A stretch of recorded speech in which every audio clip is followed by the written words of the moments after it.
The Stompers scored 18 runs on Sunday, but an off day Monday, they try and ride that momentum into a Tuesday clash with the top team in the CCL North, the Alameda Merchants, and we're previewing all of it right now on the Sonoma Stompers pregame show.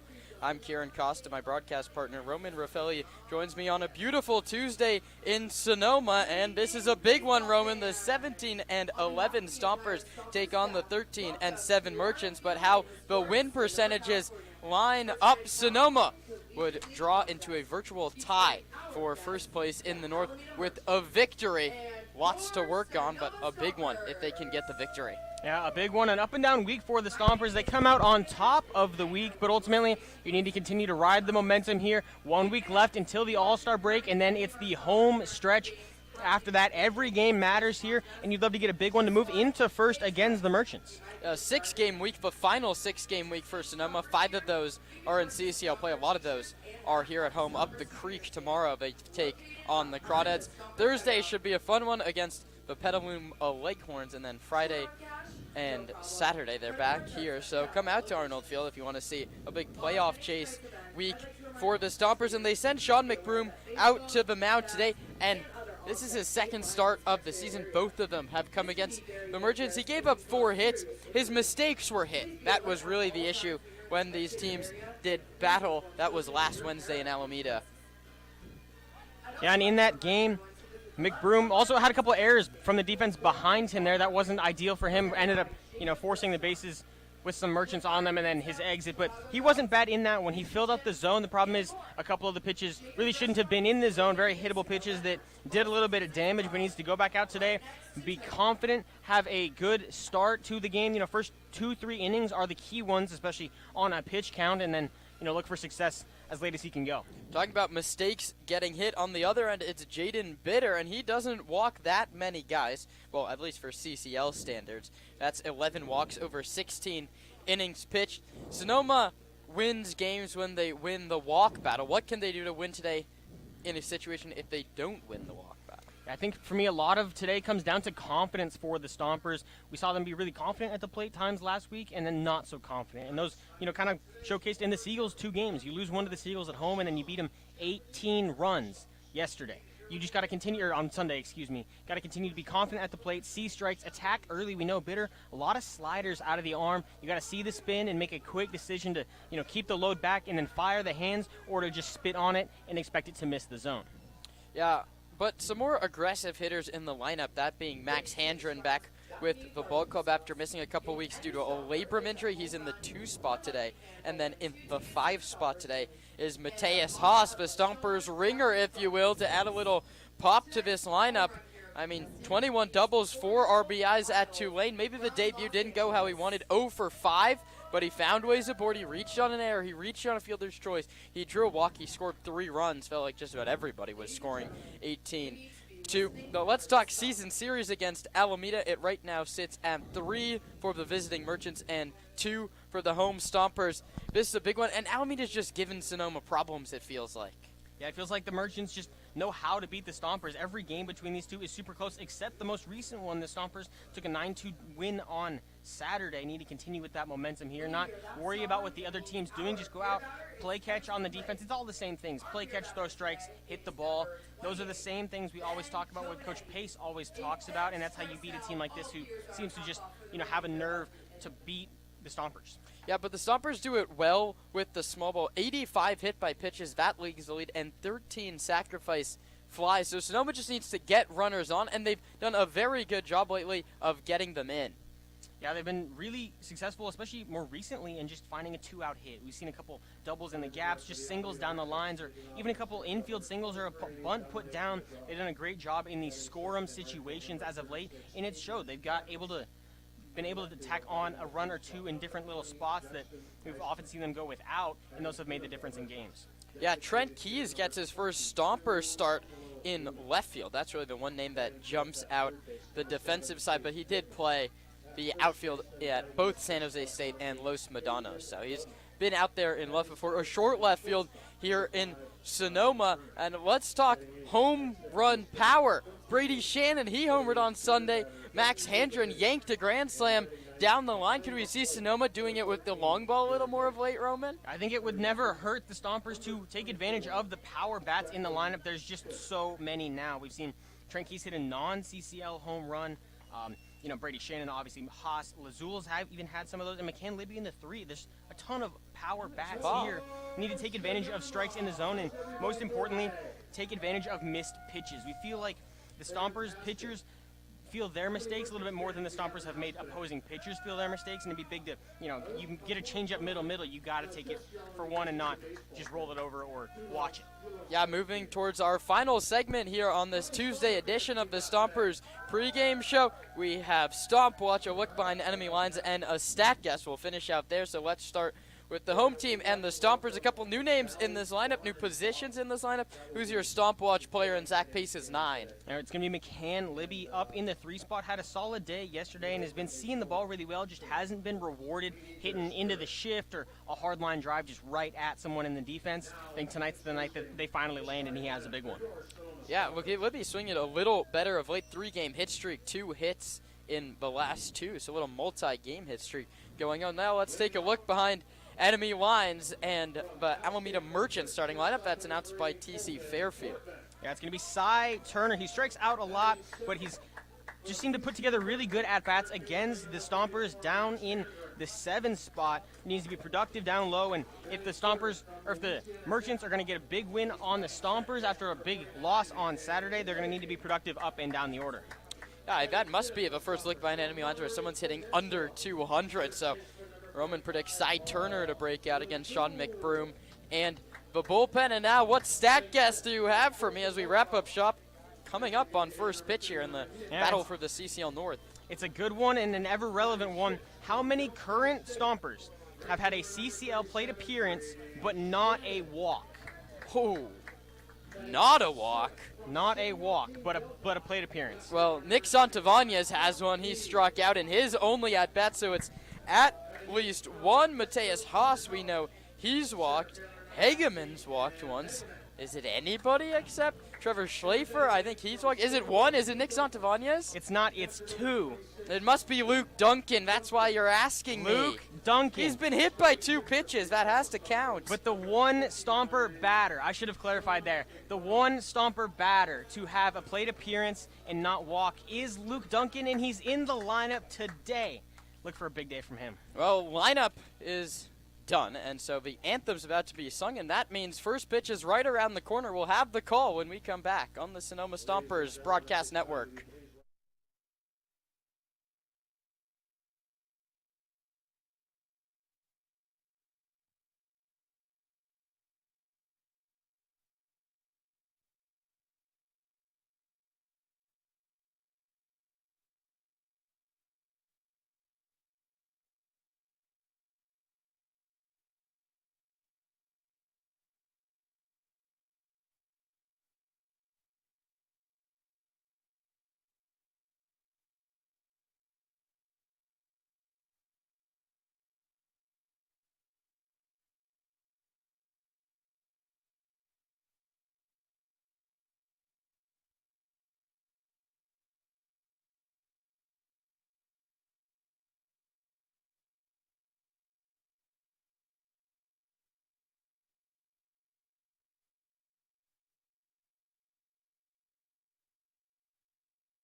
The Sonoma Stompers sit 1/2 game out of first place. The team in front of them are these Alameda Anchors. So the Stomps in the home white uniforms have a chance to take sole possession of first place in the CCL North in front of the home crowd here on a Tuesday night in Sonoma County. Welcome inside the broadcast booth. I'm Kieran Costa, joined by Roman Raffelli, and we're just a few moments away from this CCL North clash, and Sean McBroom will be tasked with the starter duties for Zach Pace, a 5'9", 182-pound right-hander from Antioch, California. Started at St. Mary's College and then spent last season at Los Medanos, where he went 7-4 with a 5.07 earned run average in 16 appearances. The second start of the summer for the man they call Sweeps. He pitched last Wednesday against the Merchants, 2 1/3 innings. 3 runs, 2 of them earned, 4 hits, no walks, 4 strikeouts. He did hit a batter, and he faces a lot of the same hitters. Dominic Nahar, the center fielder, leads off, riding a 7-game hitting streak. The right fielder, Aiden Takalis, hits second, and the left fielder, Jackson Nystrom, hits third. The designated hitter today for TC Fairfield is Angelo Luna in the cleanup spot, and the third baseman, Chase Dittmar, fifth. The first baseman, Fabian Gomez, sixth. The shortstop, Cy Turner, in the sixth spot. The second baseman, Ben Giovanetti, in the eighth spot. And Jerry Nix makes his CCL debut. The catcher hits 9. So it's Nahar, it's Takalis, and it's Nystrom, who will get to go against Sean McBroom. The Stompers wearing their home white uniforms. Stompers in script across the front. And the Merchants in the road navy. And the first pitch of the ball game is cut on and missed by Dominic Nahar. 6:06 p.m. here on the Pacific Coast. Your game time temperature.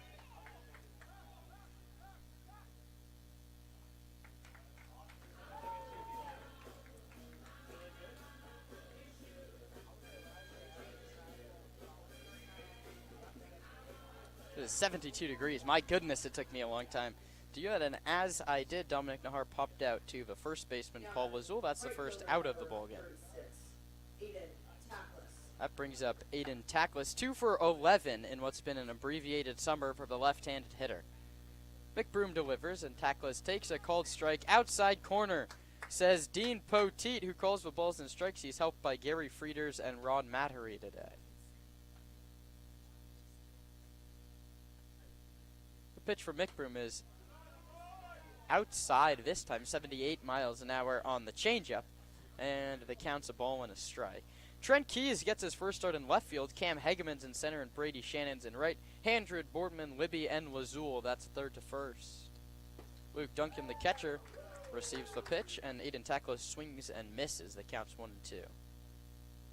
And a great job here from McBroom early, getting ahead in the count. He put down the leadoff in just 2 pitches, sets up for success early. This 1-2 is bounced towards shortstop. Boardman charges, and it's going to kick off of his glove. So the first base runner of the ball game's aboard on an E6.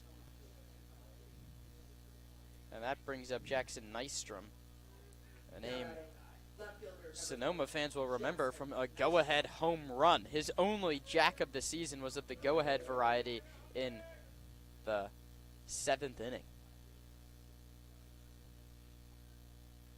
So Takalis at first base, and Nystrom, who's hitting .368 with an on-base percentage over 500, digs in from the right side, and the USF Don swings and misses. That's an 84-mile-per-hour fastball in the zone, and Nystrom swung over the top of it. Nystrom struck out and singled in 2 trips against McBroom. Takalis has yet to steal a base so far since joining the Merchants this year, and that's the slider, and it drops in, 0-2 on Jackson Nystrom. Nystrom 2 for 10 with that home run. So hitting .200 against Sonoma, but that RBI was a game-winning one a couple weeks ago. 0-2 pitch. Nystrom bounces it foul. It's a hook. So it's fastball, slider, curveball, change McBroom's going to throw the kitchen sink at you, and that's what he's done here against Nystrom. Well, what's funny about the tackle or the Nystrom home run against the Stompers is that ball wouldn't even come close to getting out here at Arnold, but it was dead center back at Alameda. 0-2 pitch. Nystrom bounces it foul way out in front of the curve. It counts 0-2. Nystrom playing left field today, goes to work against McBroom. He's behind in the count, 0-2. Sonoma 6-4 in their last 10, looking to improve on a nice little home stretch. They've taken 4 out of the 5 league contests at home. McBroom a quick righty move to first base, but Teclis is safe with a headlong dive. Alameda, on the other hand, played 2 games on Sunday. They split a twin bill against Menlo Park. Nystrom hits this ball a ton towards left, but Trent Keyes, the left fielder, heading over, and he'll play it on a hop. He knocks it down.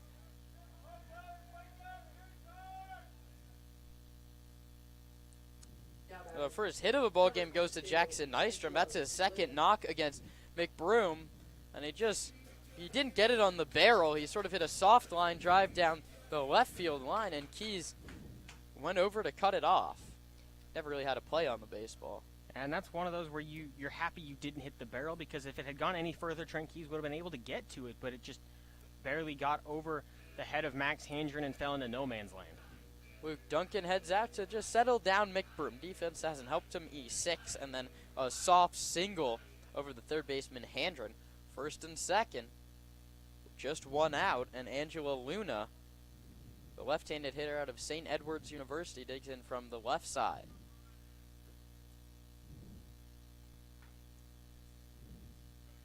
First pitch from McBroom, swing and a miss. Merchants are swinging early, but they've come up empty on just about every first pitch so far. Tackless at second, he reached on an error. Nystrom at first, he singled. McBroom working against Luna. Just getting started, scoreless game, top of the first. McBroom working from the stretch. Takes a peek at second base, looks again, and comes home. Popped up, third base side. Handren should have a play, and he does, down the third base line. That goes P5. There's 2 away. And that's a big one for the Stompers. First and second, just 1 out. You've still got the double play opportunity, but to get a pop out in fair territory there is a huge one, especially, pitching ahead in count still. McBroom been really effective and needs to limit the pitch count early. So now it's Chase Dittmar's turn, a 2-11 hitter. 11 strikeouts, just 2 walks. So if we talk about swinging early, we'll see if Dittmar does that here. The pitch he takes just outside. Curveball that missed off the corner. Dittmar, UNLV product, a right-handed hitter. Ever so slightly closed stance in that righty batter's box. McBroom works right on right off the extreme first base side of the rubber. The pitch cut on and tipped into the glove of Duncan. 1-1. Elevated the fastball and got the swing and miss.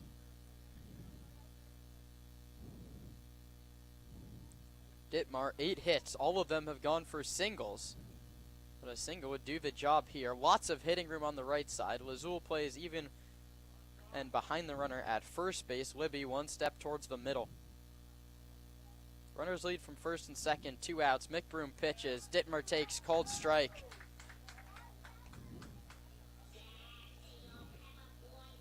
Has to be a slider, slurve, sweeper, one of those 3. They just make up names for pitches just about every day. I feel like in 1950 would have said that's just a slider. We'll have to call it the McBroom. Exactly. 1-2 pitch from Sean. Foul back to the screen. Brought that even further off the corner. Dean Poteet's zone already in this first half inning. You know you're going to get a ball to a ball and a half off that outside edge. That one was probably 2.5 baseball lengths off the edge, but Dittmar gave it a swing and fouled it back. McBroom looking to work out of a jam here in inning number 1.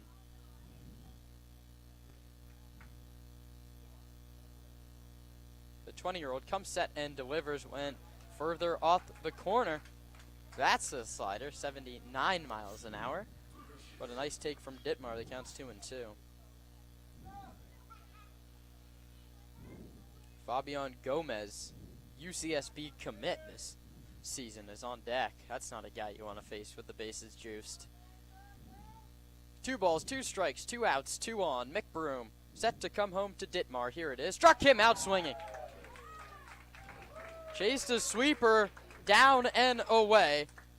So no runs on 1 hit and 1 stomper. Error means the Merchants leave 2. Nothing across for Alameda, with Sonoma coming up in the bottom of the first.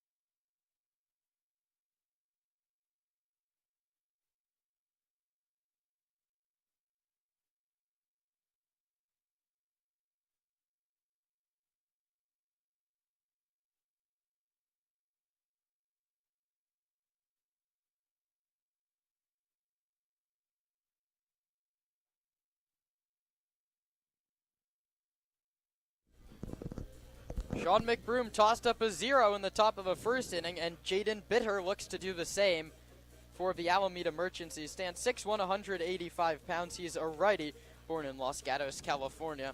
But 21-year-old pitched at Ball State last season. Just 1 start out of 12 appearances, a 10 ERA in his 18 innings pitched. He's been starter only. This is his 5th start.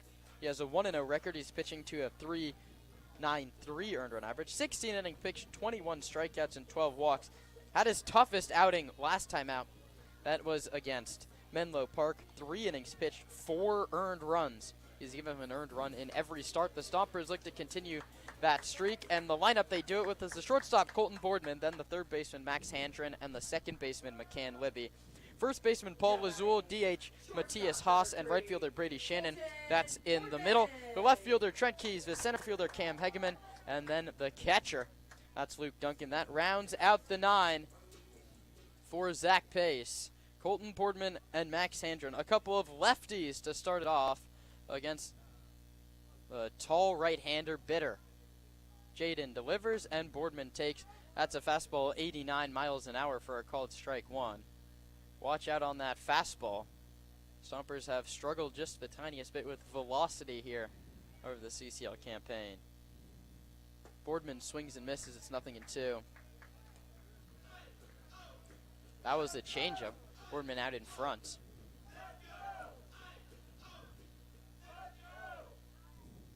Colton, the 287 hitter, 5 doubles and 19 driven in. Also a guy that doesn't strike out that much. Here he hits a missile towards right. Tackless ranging over into the alley, and he makes the catch. Nice play by Aiden Tackless. He hit it on the screws. 91 miles an hour off the bat, but Tackless ran it down. It just hung up a little bit too long. That one just kind of stayed up a lot longer than it kind of sounded like it would off the barrel. One of the harder hit balls we've seen Boardman piece up in recent games, but it falls into the glove. That brings up Max Handren. All he's done is hit since he joined the ball club. He takes inside and low 1-0. Max, a 355 hitter, a 447 on base, 4 doubles, a home run, and 11 RBIs. That's in just 31 at-bats. This is now his 8th game of the 2025 summer, and that hits him. He's displeased with that one. Handren, annoyed, fires the arm guard away and takes first base. First time Max has been hit, I think. Second time now. So Stompers get their first base runner. We'll see if they send Handren. He just has a steal so far. Right on right for the first time. Bitter delivers to Libby, and it finds the inside corner at the knees, a slider. Front hip slider came back and found the corner, 0-1. And we're seeing Bitter, it's just 2 batters in, but we're seeing him go inside a lot, trying to jam the Stomps fastball or slider inside. That one's cut on and missed. Chase down in the dirt, another slider. He's gone slider to start the at-bat. Now he's in the driver's seat against Libby. He can go to just about any pitch he pleases. First baseman Gomez holds the runner Handren at first. Second baseman Giovanetti shaded up the middle. Libby takes, good take. That's a third consecutive slider. This one missed down and away. Jacoby Heyer talking to Max Handren. He's the first base coach. Dave Hoke also does a lot of the infield work. He's over at third base. Mike Nunez, the pitching coach. Casey Gilroy, the bench coach. Paul Madarena, the hitting coach. And Kenny Meimersdorf does just about everything else. 1-2 on the way to Libby. That's the fastball, and he struck him out swinging. First strikeout for Bitter, which is 22nd of the season. And a nice fastball there in on the hands. A tough pitch to hit. Looked like Libby was sitting on the slider after seeing several of them, but couldn't get up to the fastball. That brings up today's cleanup man, Paul Lazul. Third lefty and 4 hitters to open the lineup. Fastball. That time it's 87, up and away.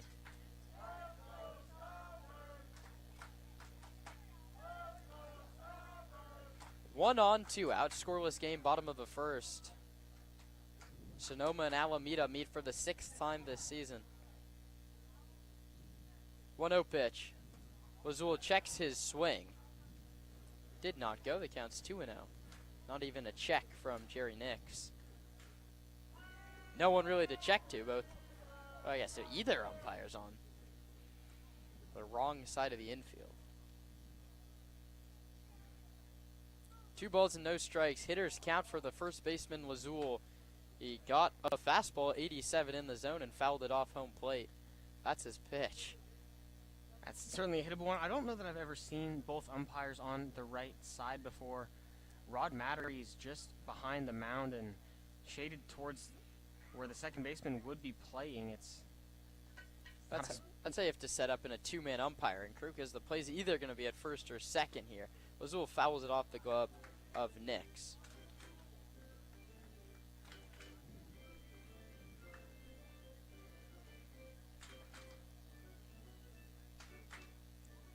Two balls, 2 strikes. Bitter has taken 13 pitches to get the first 2 outs, and he's 1 strike away from getting the 3rd out, and Paul Lazul. Handren leads off first base, takes his secondary. Lazul strikes out swinging, chased the slider. A couple of strikeouts to end the inning for Jaden Bitter. We head to the second, scoreless on the Sonoma Stompers broadcast network.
Sean McBroom heads back out to the mound. He has Fabian Gomez, Cy Turner, and Ben Giovanetti. First base, number 8, Fabian Gomez.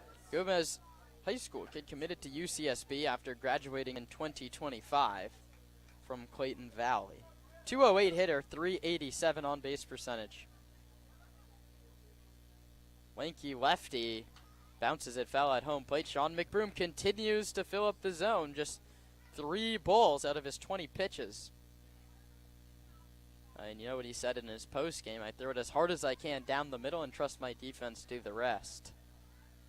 That's what he looks to do on an 0-1, and he misses up and outside. 1-1.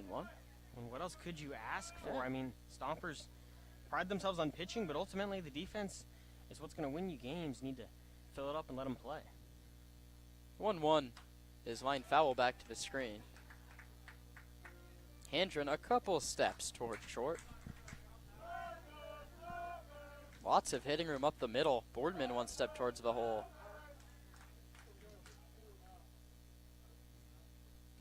Pitch is sent into left. Trent Keys chasing over. Now he comes on, battling the sun. He makes the catch. The first real test that Trent has, he passes. Gomez is retired, and that brings up the Memphis Tiger Cy Turner. Now batting, shortstop number 5, Cy Turner. Turner stands in from the left side. Straight up and down stance. The bat head pointed straight up to the sky. He loads and sends it foul over the left field Margarita Lounge past the third base side, and the count's 0-1. Turner hitting just a $184. 2 doubles and 3 triples. Pitch. Outside. Ball 1. Close pitch. That's the fastball. He just missed off the corner. That's a place where Dean Poteet's been giving it. 1-1 to Turner. McBroom flips a slider into the top of the zone. He counts a ball and 2 strikes. McBroom struck out 4 in his first outing. He struck out 1 in the first. He's ahead of Turner. 1 ball, 2 strikes. Here it is. Fastball outside. 2-2. And the miss with the fastball has been arm side every time. And that fastball had a little bit of late cut action towards the arm side, like a 2-seam fastball. Not a bad pitch to go against the lefty, something moving away. The 2-2 is lined right at the first baseman, Lazul.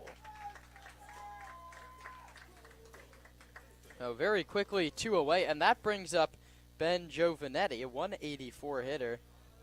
7 hits, but one of them's gone over the wall. Up the night, second baseman number 8 RBIs on Ben Giovanetti. 7 hits, too. He does take advantage, but nobody to drive in here except himself. Giovanetti, also a Ball State Cardinal, just like today's starter. He swings for his pitch and pops it foul back to the screen. Giovanetti dubbed today's beer batter on his return to Arnold Field, a Stomper in 2024 summer. Played a majority first base for Zach Pace. The 0-1 cut on and missed, 0-2. And McBroom a pitch away from getting half off beer for the fans here at Arnold Field. And that was just a great slider. You're ahead 0-1. You can burn a pitch and be kind of aggressive with it. He did a good job. 0-2. Just inside. He tried that little front hit sweeper slider and it just missed. It's a pitch that you're only going for a called strike 3. It starts like it's going to hit Giovanetti and you hope it finds the corner. That one didn't. 1-2 high fastball appeal to first. And Gary Frieders declines to comment. I will assume it's a ball. So now it's 2 balls, 2 strikes, 2 outs. McBroom comes home and misses from 0-2 to 3-2. 3 non-competitive pitches. Giovanetti has done a nice job to lay off. 13 Ks, though, for Gio. And that's a great sequence there for McBroom. You've got a couple pitches to work with. Elevate the fastball, get the hit out of the zone, and then go slider, outside corner to outside. The problem is he spiked it. Payoff to Giovanetti. Struck him out swinging. That's the changeup. Giovanetti early. And he's gone a swinging. Second K for McBroom in as many innings. 1, 2, 3, go the Merchants. We're tied at 0 after 1.5.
We come back for the bottom of the second inning, and that's a nice time to set the defensive alignment for TC Fairfield's Merchants. Jackson Nystrom plays left field, Dominic Nahar in center field, Aiden Tackless in right, Chase Dittmar plays third base, and Fabian Gomez plays first base. There's a whole lot of new people in new positions. Cy Turner gets his first start at shortstop.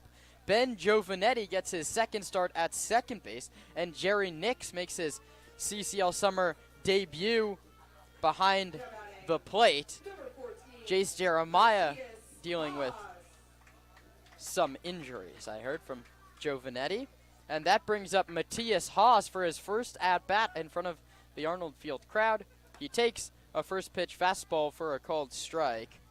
Haas went 0 for 5 with a walk, but he scored 3 times. That was via fielder's choice and an error. That was on his debut Sunday in San Bruno. Looking for his first hit. He swings and hits it hard but foul down the third baseline. Out in front there of a slider. Sort of hooked it past Dave Hoke in the third base coaching box. 0-2. Haas comes to us via the Green Wave of Tulane.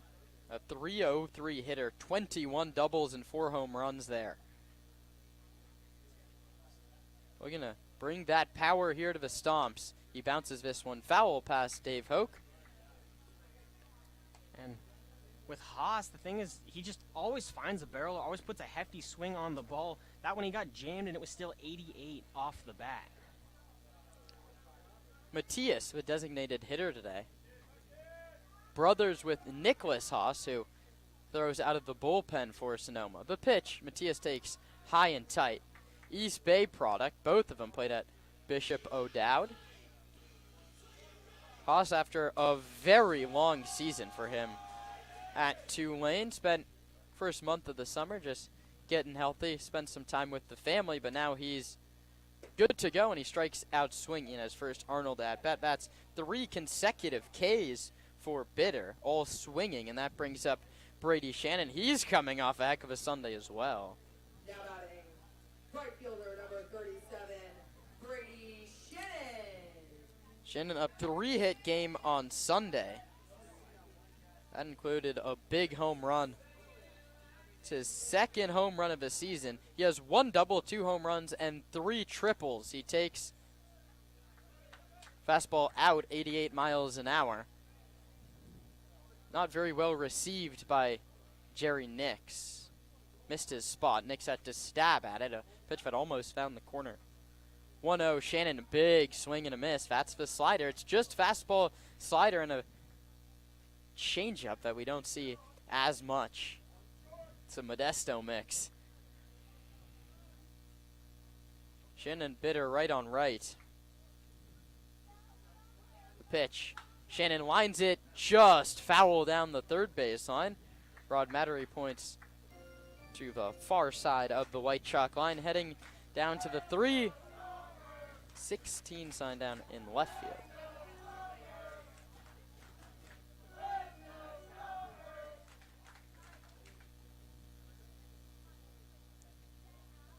So now Shannon has to battle from behind 1 and 2. Trent Keys, another lefty, waits on deck.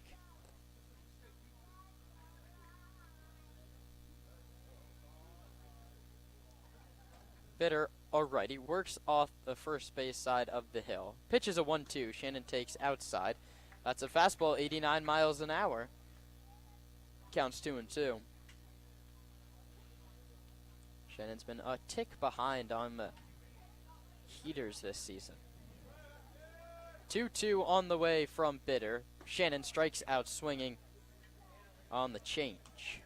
That's 4 strikeouts in a row now. All swinging, though. Sonoma's fooled. They're not staying up there with the bat on their shoulder. Trent Keys. Brings up Trent Keys. Not a guy that strikes out a lot. 17 hit by pitches, 15 walks, 15 Ks. So he gets aboard via a free pass, more than double the amount that he strikes out. He swings and grounds it to third. Nice sliding play by Dittmar. He gets up and throws to first. Nice play by Chase Dittmar over at third. Takes a hit away from Keys and a 1-2-3 inning for Bitter. Scoreless after 2. You're watching Stompers Baseball on the Sonoma Stompers broadcast network.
Back to baseball here in Sonoma, top of inning number 3. McBroom goes to work against 9-1-2. His first pitch to the catcher, Jerry Nix, is lined foul. Nix, a right-handed hitter out of Doane College in Nebraska. This is his first at-bat for the Merchants. Another late addition to the roster. 284 hitter for Doane. He lines this one at Colton Boardman, who has to pick it on the backhand. Sets his 3, throws to first, picked by Paul Lazul. A very nice play on both ends by the Sonoma infield. It goes 6-3. Colton Boardman had to wait on it, lunged backwards, made a nice short hop pick, and then a throw off the back foot. A lengthy one and not a lot of velo behind it because of how he had to set up, put the throw on the money. A great pick from Lazul on the other end as well. That brings up Dominic Nahar. He popped out in his first at-bat. And he swings first pitch here and bounces it to Libby, who fields the high hop and throws to first. It's taken just 3 pitches to get the first 2 outs of the inning. A couple ground balls. And Mick Broom's now thrown 35 pitches. A pitch count looking to sit around 50 today for the right-handed hitter out of Los Medanos. And that ball to Libby, much more routine than the previous, but a ground ball is a ground ball and very efficient from McBroom. That brings up Aiden Tackless, who reached on an error. The lefty, you assume he's got to take one of the first couple to lengthen this inning out a little bit, and he does take just low. Dean Poteet thought about it. He turned to call the strike, but rocked back to center, and it's ball 1 low on a sweeper. It was the right call from Dean, and that one, not a difficult one. 2 balls and no strikes, well up and outside.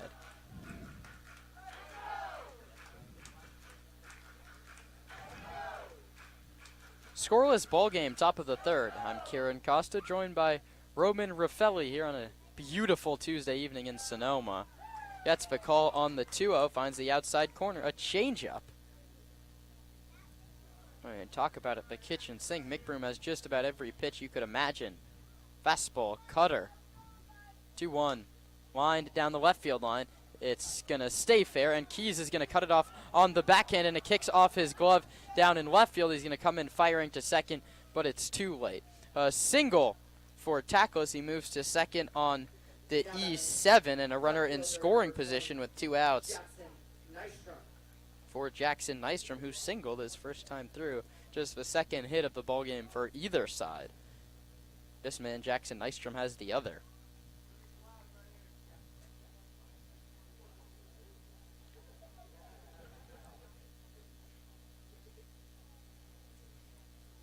Alameda 0 for 2 with runners in scoring position today. Nystrom looking to change that here and get the road side on the board. McBroom from the stretch comes home. Nystrom swings and misses late on a fastball at 85. And when you have 3 different off-speed pitches. That makes 85 look a lot quicker out of the right arm of McBroom. And there's so many different looks to have to sit on and be aware of for the Merchants right now. It's a tough spot to be, but McBroom efficient makes it that much tougher. A 0-1 coming to Nystrom. In there for a called strike, too.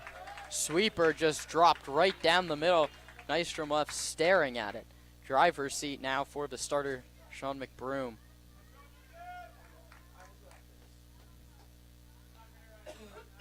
Runner at second, 2 outs. McBroom stares into Duncan and delivers high. Tried to get him to chase the upstairs fastball, but Nystrom didn't bite. Nystrom 4 doubles, a homer, 14 runs batted in. There's a golden opportunity for another RBI. Tackless at second, he singled and moved to second on a fielding error by Keys. This one's grounded hard, but foul.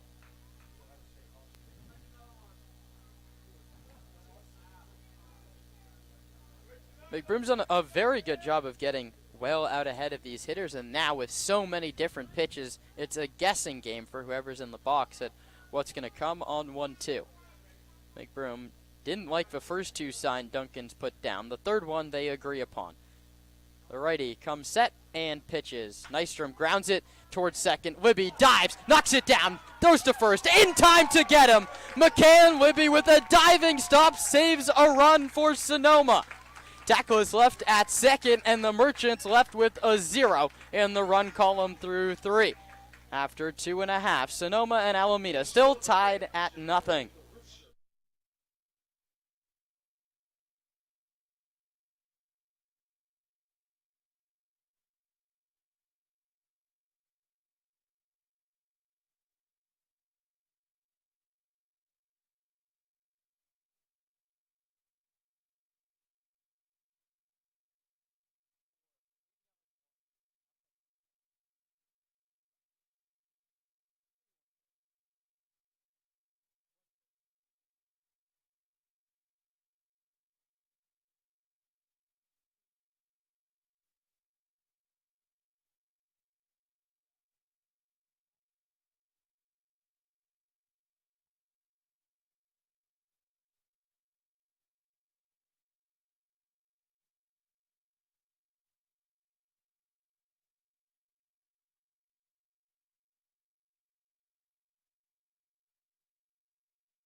Cam Hegeman plays leadoff hitter here in the 3rd inning. He's in the 8th spot. He'll be followed by Luke Duncan and then Colton Boardman. Bitter pitches. Hegeman squares the bunt and pulls it back. 1 ball and no strikes. Fist match up and away. Bunting in a no-hitter here if you're Cam Hegeman. Stompers hitless through 2. Yeah, not a bad approach. Hegeman, been a toolsy guy. I've seen him do a little bit of everything. A bunt, not a bad play here. Cam awaits a 1-1 and fouls it back to the screen. That's a fastball in on the hands. He got around it but fouled it straight back. Cam has a hit in 7 of the 9 games he's played for the Stompers. 300 hitter. All 9 hits have been singles. 1-1 offer. Hegeman swings and misses. Slider just bit down below the zone. Hegeman swung over it. That counts 1-2. On the out-of-town scoreboard, the only other CCL North game in action, Walnut Creek trails Menlo Park 6-2. As here at Arnold Field, Hegeman strikes out swinging 5th K for Bitter. He swung over the slider again. Yeah, a pair of them there to end Hegeman's at bat. Really heavy dose of sliders through 2 1/3 against the Stomper bats. Need to be able to identify the spin and get on it early. Duncan digs in, looking to jumpstart something for Sonoma offensively. Luke takes inside, 1-0. That's that front hip slider that he likes a lot against right-handed hitters. He starts his motion at just as extreme off the first base side of the rubber as you can, so it's coming around if you're a righty. Comes over the top and misses an outside. Very standard motion. Legs comes up and arm comes pretty steeply over the top for the righty out of Ball State. Second baseman Giovanetti trying to cut off anything that goes up the middle. Giovanetti also a first baseman that's getting thrown out there at second today. Now he heads way back over to the normal position. A lot of movement from Giovanetti as the pitch comes home. Maybe he's more comfortable going to the glove side. He is not a second baseman by trade. It's a lot harder to make plays on the backhand than it is to make it on the glove side. 3-0 to Duncan, and Roman's stat guess before the ball game was only one Stomper batsman with a plate appearance hasn't walked, and Luke does it on 4 pitches. That's the first walk allowed. And I said it before I asked you the question. It felt relevant because he was in the lineup tonight, and then first plate appearance just makes it even more relevant, gets a walk. So Duncan works his first walk. He scored just 1 time. Colton Boardman would like to find the gap and double that run number. Colton swings and misses. First pitch slider and fooled him. A lot of pitching backwards from Bitter. We've seen so many sliders, a lot of them coming first pitch. That's an adjustment the Stompers need to be able to make. Colton lined out to the right fielder, Aiden Tackless, on an 0-2 count in the first inning. Here he takes low. Nice block by Jerry Nix. Obviously our first look at him defensively. Alameda's first look at him defensively as well.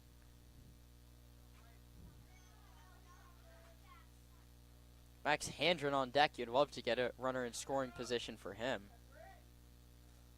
The pitch. Boardman sends this one to very shallow right. Tackle is coming on, but it's the second baseman Giovanetti who goes out to make the catch.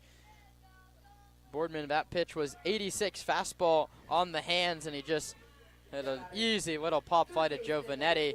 And now Max Handren needs to find a gap to get that runner home from first.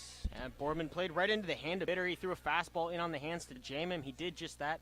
A really soft little flare behind second base. That's a big second out with the runner on first. A check on Duncan at first base, close play, but he dives in safely. Scoreless ball game, 2 outs, a man at first for the Stompers in the third. Handren, a left-handed hitter, was hit by a pitch his first time. He takes low inside. The count's 1-0. First pitch changeup that time. Hegeman struck out swinging. Duncan walked. Boardman popped out. 2 outs and a man at first base. Right on left. Bitter pitches to Handren, who lines it into right field, base hit. In comes Tackless. Dave Hoke's going to hold Luke Duncan at second base. And Max Handren just keeps on hitting. 101 miles an hour off of his bat. He has a hit in 7 of the 8 games played. And he has 2 hits in 4 out of the 7. He needs just 1 knock to add to that tally. And that brings up McCann Libby, who started a string of 4 consecutive strikeouts. And that prompts Jerry Nix to go talk to Bitter with 2 on and 2 out. That's a great piece of hitting there from Handren. He found a pitch low in the zone, but drivable. Yanked it through the right side. 2 outs in the inning, a big spot for Libby here. And for Handren and Duncan, got to be watching a ball in the dirt. A lot of sliders. We haven't seen many in the dirt, but a ball that gets past, you got to move up, get 90 feet from a run and 180 from 2. Runner in scoring position for the first time for the Stompers, and it's their 3-hitter, McCann Libby, who has a chance to drive him in. First pitch misses low. Nix, nice block, kept it in front. Stompers would love to get those runners to second and third without Libby having to swing the bat and give him a chance to drive in a pair. Stompers would be happy with just about any run at this point. Hitting room in left center field for Libby. First and second with 2 outs. Bitter takes much too long, and before he'd even come into the set position, McCann Libby called time. Jaden Bitter, this is the first time we've seen him work with a man in scoring position, and the pace has slowed significantly for the righty. The 1-0, Libby hits a number right back to the mound. Bitter's going to have to make a play. He sidearms his throw to first, and it's picked by Fabian Gomez, so it wasn't too pretty from Bitter, but he gets the job done. We're scoreless through 3, so Roman Raffelli will take over the play-by-play duties when we return.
Sean McBroom enters the 4th with a 0-0 score against the Alameda Merchants.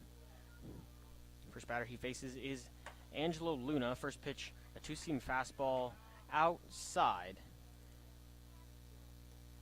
McBroom, efficient and simple through 3. A pair of hits, a pair of errors against him, but no runs. A nasty slider cuts in there, now 1-1.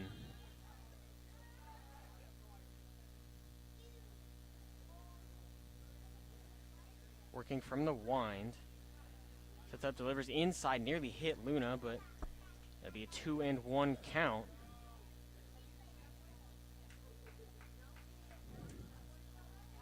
McBroom, glove up to the face, eyes peering over to get the sign from Duncan. Pitch, another 2-seam fastball, started outside edge, worked it all the way out.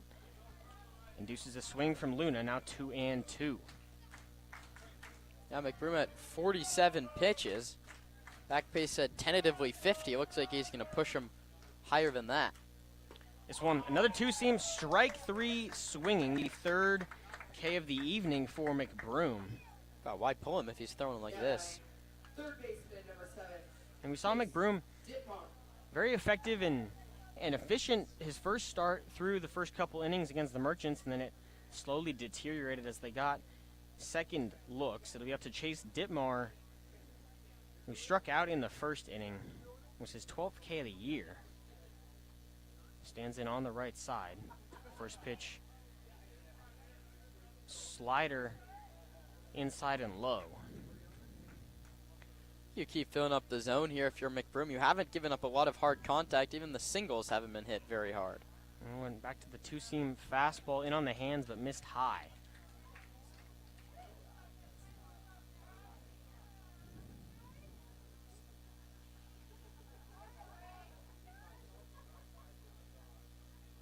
The 2-0 misses inside, 3-0, and I believe that's the first 3-0 count we've seen from McBroom.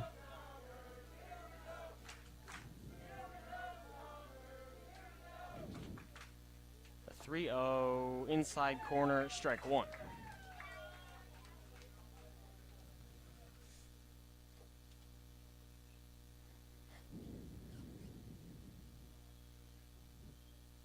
Three-one pitch hit.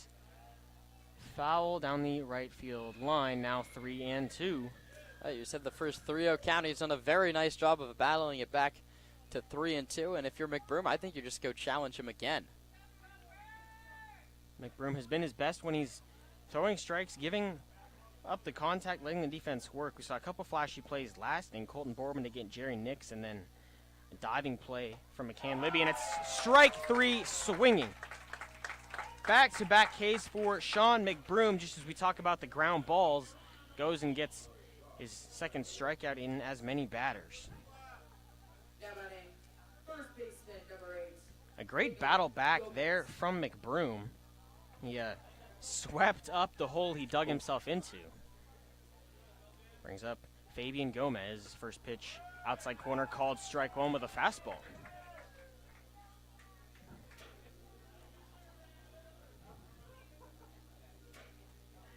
McBroom working with a bit of tempo here. Slider outside corner, called strike two. And a nice frame from Duncan to pull that one a little bit closer to the heart of the plate. The 0-2, swing and a miss, strike three. In his fourth inning of work, McBroom K's 3. We'll head to the home half here at Arnold on the Sonoma Stompers broadcast network.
Jaden Bitter has been effective through 3, just 1 hit and 1 walk. He'll face Paul Lazul, Matthias Haas, and Brady Shannon to start the 4th inning. No run support for either pitcher through the first 3 frames. It's set for a low-scoring affair between the Merchants and the Stompers. First pitch misses high and out to Paul Lazul. Yeah, Sonoma needs to try and drive the pitch count up here a little bit. That was only the 40th from Bitter. Alameda used 8 arms in the doubleheader on Sunday. This is your chance to go get into that bullpen early. 1-0, check swing, foul tip. But he wished he went all the way around on that one. That was 87 fastball. Sort of hammering height, top of the zone. A hittable pitch. Lazul thought he was going to get jammed and tried to check the swing, but he'd already been jammed on the inside corner.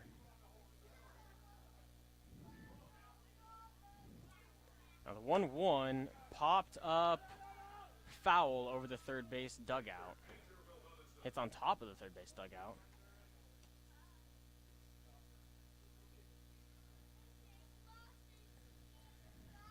Now 1-2 to Lazul.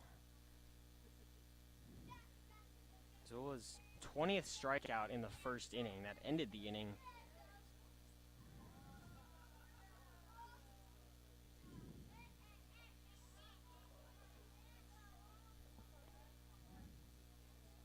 The 1-2 to Lazul in the dirt. Yeah, Paul needs to break out here. There's 1 for his last 22 over his last 6 games. This would be a good time to find a gap or even draw a walk. Get out of your own head a little bit. Get on any way you can. Stompers need a leadoff man aboard. 2-2 hit hard but foul down the first base line. Exit velo of 90, but just sliced foul.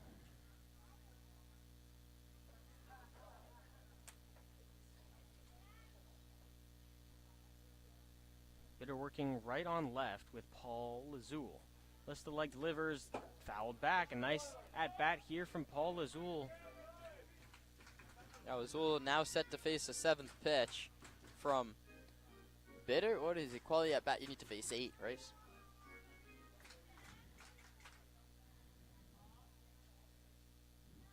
Bitter gets his sign, comes set at the belt, but arms extended. This one hit hard.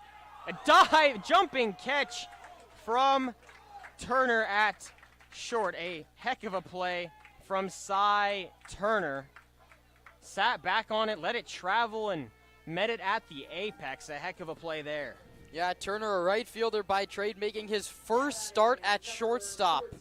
And my goodness, what a play he's made in his debut there. 6'3" frame, and he had to leap up and use all of it.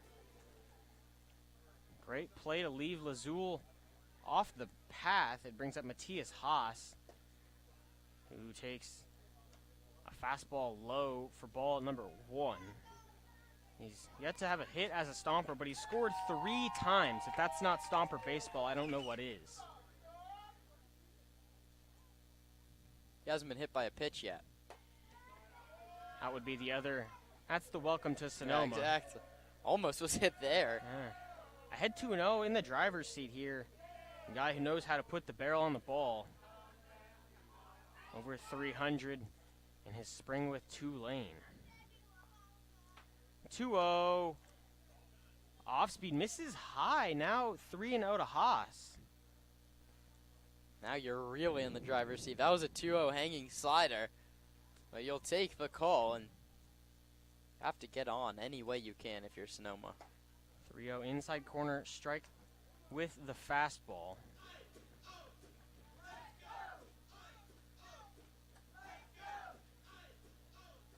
Now a chance for Matthias Haas to do damage. Bitter set, delivers, and it's hits softly into foul territory, but caught by Fabian Gomez. 2 gone in the 4th. Down at it. Right fielder, number 37, Brady Shannon. Brings up Brady Shannon, the Youngstown State Penguin, who was a double shy of the cycle in Sunday's ball game. First pitch called strike 1.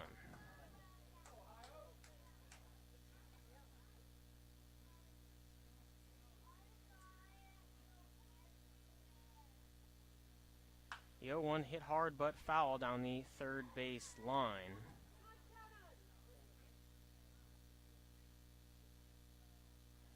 Shannon behind 0-2. Had his 33rd strikeout in the second inning, looking to avoid his 34th on the year.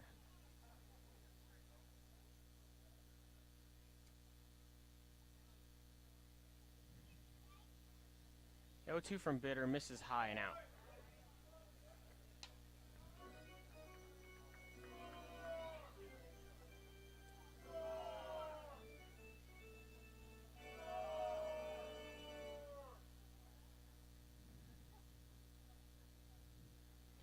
The 1-2 high again, 2-2.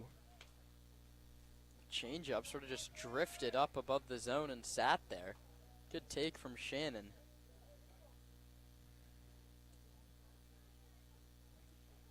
Battling back, Shannon once behind 0-2, now 2-2.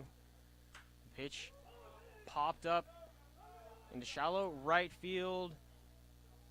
It's Talkless to make the catch and end the inning. 3 up, 3 down for the Stompers in the fourth. We'll head to the top of the fifth, tied at 0.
It's a 0-0 ball game through 4, and Sean McBroom's night is done. He did everything the Stompers could have asked. He went 4 innings, gave up just 2 hits, didn't give up a free pass or a run. He struck out 5, bringing his season total to 9 in just 6 1/3 innings pitched. And he gives the ball to Ryan Sayo out of the Stomper bullpen. Sayo is side armor from Sacramento, Sac City College. Spent the last couple of seasons at Cal State Fullerton.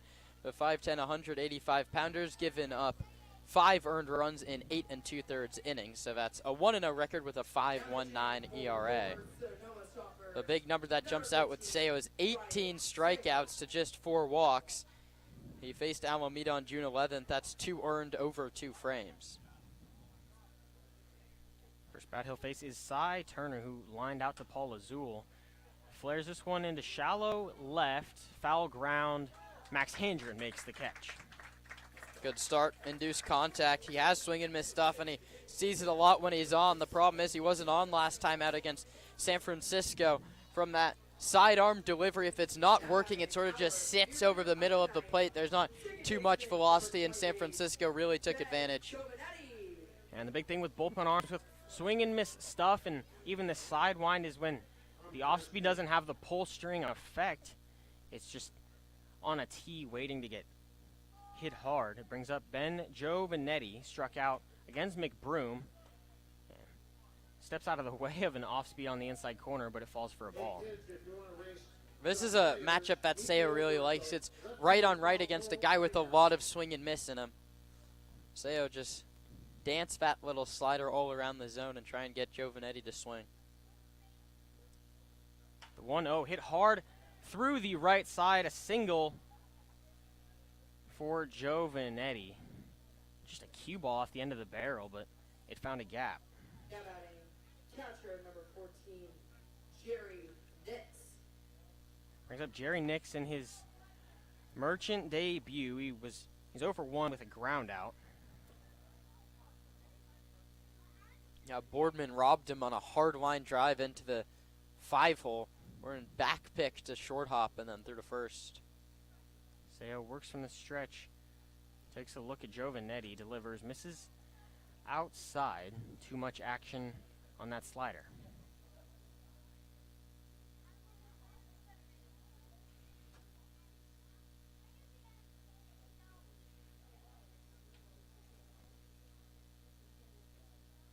Set again.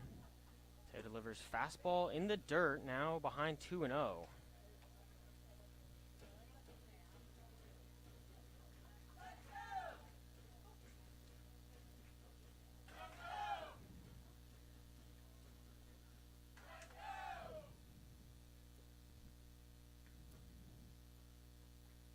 To Nix, catches the outside third. Now 2-1, 1 out. Ben Giovanetti stands at first, and the infield in double play depth. Giovanetti gets his lead, held on by Lazul. The pitch inside corner called strike 2. Nix yet to lift the bat off the shoulder, but in a 2-2 count.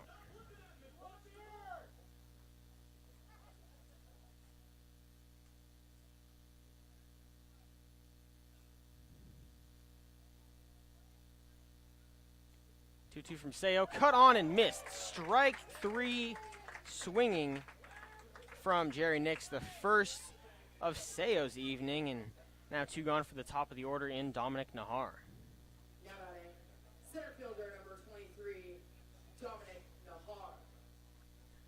Nahar, a pop out and a ground out. Entered today a .384 average at the top of the Merchant lineup. All this guy does is hit. He doesn't hit that one. It's a called strike on the lower third. Or really middle third, a slider that ended up in the heart of the plate. That's as hittable of a pitch as he's going to get if he was sitting on the slider. He wasn't. It's 0-1. Nahar entered on a 7-game hit streak. Doesn't like that one. It's up and away. Now 1-1. Seo looking for a clean first inning of work.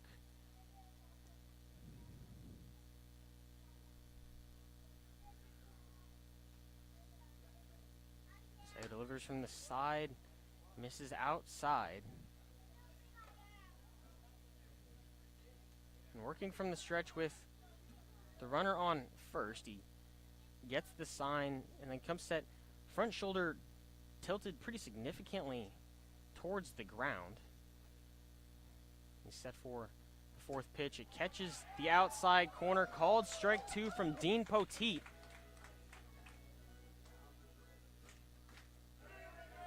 And now back-to-back counts, 2-0 to 2-2. Crafty work around the plate for Seo. He shakes once, looks to first, and comes set. The 2-2 to Nahar, cut on and miss, strike 3. A 1-out single is left aboard by the Merchants. A pair of strikeouts for Ryan Seo take us to the bottom of the 5th here on the Sonoma Stompers Broadcast Network.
Left fielder Trent Keys takes the box. It's just his second at bat in the 5th inning. Jaden Bitter has been very effective. He's just 3 over the minimum through 4. First pitch, fastball misses the zone, low and outside. Leash getting a little bit tighter, though, on Bitter. That's his 56th pitch, and there's action behind him. A righty's up and loosening in the bullpen for Alameda. And a game that's looking like it's going to be one little score to little score, every run crucial down the stretch. Thanks for joining us on the Sonoma Stompers Broadcast Network. Roman Raffelli and Kieran Costa. This one in there for a strike. Trent Keys shakes the head, didn't fully agree with the call. Yeah, that one seems like an Aaron Judge strike. He's 6'3". They extend the bottom of the zone just a whole lot. 1-1 low in the dirt, not extending the zone there. It's 2-1. Keys 17 hit by pitches, 15 walked to just 15 strikeouts. The best ratios there in the CCL. The 2-1, excuse me, a hook in to the zone. A nice pitch there from Bitter to get even at 2-2.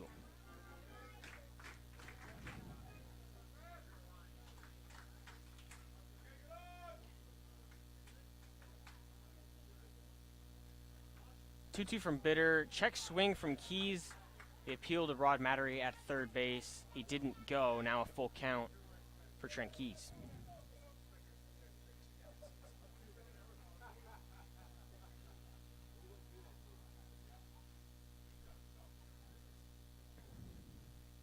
Bitter set. Lifts and delivers. Outside corner called. Strike 3. Keys thought he had ball 4.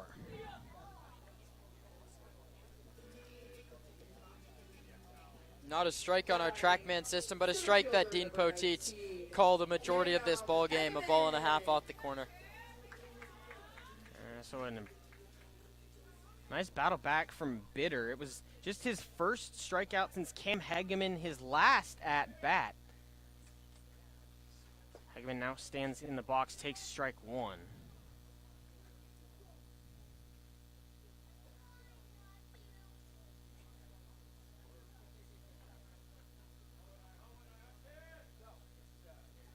One hits Hageman in the back. Second time Stomper's been hit. That's 86 and 87 on the season. And we'll see a mound visit from TC Fairfield here. Hageman, a threat to run on first base. Duncan hitting in the 9-hole. You wonder, maybe a bunt and run situation here. Try to put a runner in scoring position for Colton Boardman at the top of the order. Yeah, you have to get that runner to scoring position for Boardman. He has 8 multi-hit games, and he's 0 for 2 tonight. He's due to come around here. Duncan, a guy that hasn't really been asked to bunt that much, hasn't been in that many bunting situations, but this is a big spot for Luke. I don't know if Fairfield makes a move here, but he won't, and Duncan a big chance to get a bunt down. That's what we're sort of assuming. I wouldn't be surprised if he's swinging away either. Yeah, Duncan 2 for 11 on the year. Limited appearances, catches once a week for the Stompers, pitches once a week for the Stompers.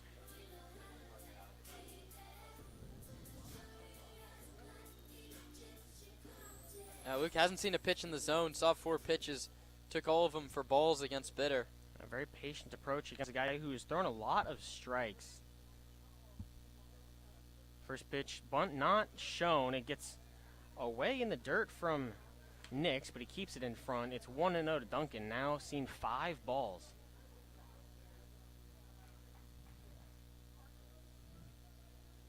It's Bitter's last chance right on right for 3 batters. The 1-0, a check swing. He didn't check it. He went around. It's now 1-1, and a swing that Duncan probably would like to have back.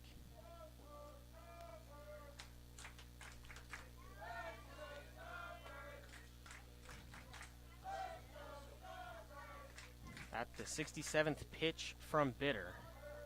Runner goes, it's Hegman. Pitch high, but gets out of the hands of Nix. It's a stolen base for Cam Hegman.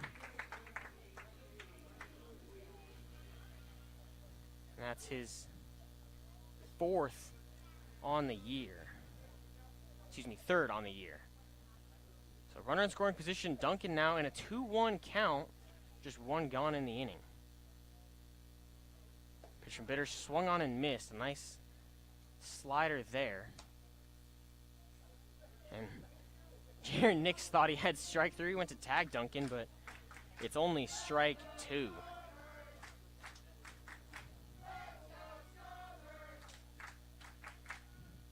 Two and 2 the count. Hegman leads off second. 1 gone. Duncan at the plate. Bitter delivers in the dirt. Duncan checked the swing and will be set for a payoff pitch. Great take from Duncan. He's been loading, looks like sort of a swing first approach every single time a pitch comes in. He's done a solid job of checking and drawing this to a full count. You want to get that runner to third base, put even more pressure on Nix. Or put 2 on for Boardman at the top. The payoff pitch fouled back into the third base dugout. And it's a righty warming in the bullpen, so they won't go left on left for Boardman and Handren at the top. Yeah, but now a 7th pitch coming to Duncan, and he's pushed that pitch count over the 70 mark. The second payoff pitch swung and missed by Luke Duncan. It's a strikeout, the 7th of the evening for Bitter, and now 1 out away of getting out of the jam. That's going to bring out Fairfield, and he'll immediately make the call. Yeah, so they'll make a call to the bullpen. It's a 0-0 ball game at Arnold here on the Sonoma Stompers Broadcast Network. We'll be right back with the pitching change.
Legend bullpen arm, the merchant bullpen arm is Nick Fenton out of Laney College. He immediately picks back to second, but Hegeman back in time to both Turner and Giovanetti. Tried to do the Pelger Classic, come out of the bullpen and get a righty spin move pick off second base. That's the Aussie special. He doesn't look Australian. He's not. He's from San Francisco. This one gets away from Nix. Hegeman moves to third, now just 90 feet away. And now that decision with Duncan not to bunt and what ends in a strikeout, you get him to third base, and that pitch isn't really an option with a runner 90 feet away. Yeah, Boardman going to look to barrel up a fastball from Fenton. It's just his second appearance on the season. The infield so far back. Drop one down and get to running. Not something we haven't seen from Boardman. He doesn't show bunt there, but the pitch misses 2-0. It can be an uber patient approach at the top of the order. Jerry Nix just saved a run with a very nice backhand swipe. The 2-0 hit hard but fouled on the left field line. That was a 2-0 swing pitch, 86, center cut over the outer third. I bet Boardman wishes he had that pitch again here. Working from the line, the 2-1 from Fenton in the dirt, 3-1, another nice pick from Nixon, a nice take. Boardman not chasing. And this is what Max Handren being in this lineup really does. You don't want to face Max runners at the corners, 2 outs. You forced to come in the zone to Bordy on a 3-1. 3-1, hit hard right back up the middle. It's a soft single to score a run. 2-out RBI knock, and that's exactly what we talked about in the pregame. The Stompers taking advantage of the score 'em situations. They do just that here. It's 1-0 Stompers. Yeah, Boardman's family came to visit from Las Vegas. They got to be happy to see their son produce like that and drive home a massive first run of the ball game. Third baseman number 44. It brings up Handren. Mighty Max Handren, a single and a hit by pitch on the evening. He's been aboard twice, and he takes called strike one in the outside corner from Dean Poteet. That's such a big knock from Boardman there. He got ahead in the count 2-0, got his fastball 2-1, was a little bit late, waited back, and then on a 3-1 pitch, just lined one back up the middle. Boardman goes, the pitch there, but up the line, and it pops out of the glove of Turner. So Boardman swipes second. Now he's in scoring position for one of the best bats in the lineup. Yeah, Boardman adds to his team's stolen base lead. That's the 14th swipe for Colton. Now runner 180 feet away, Max Handren in a 1-1 count against Nick Fenton. This one fouled back down the third base line. And it closes the book on Jaden Bitter, who went 4 2/3, gave up 1 hit, 1 earned run. That was Cam Hegeman, who just scored. He walked 1, hit 2, and struck out 7. All in all, not a bad performance from Jaden Bitter, but he exits with a loss on the record, or as of now would be charged with the loss. Boardman with that single grabs his 20th run batted in of the season. He's second on the ball club, now just 1 behind Brady Shannon.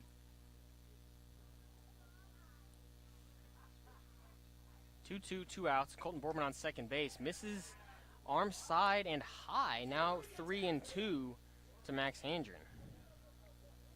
The 3 spot in this order now becomes very interesting because Handren isn't going to get a lot of pitches to hit. 3-2. He foul tipped it into the glove of Nick. So Boardman is left stranded at second base, but in the inning, a 2-out single to drive in Cam Hegeman. That off the bat of Colton Boardman. We'll head to the top of the 6th at Arnold Field. Stomps lead the Merchants 1-0.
Kyle Seo takes the bump in place of his brother Ryan, who went 1 inning, gave up 1 hit, but struck out 2.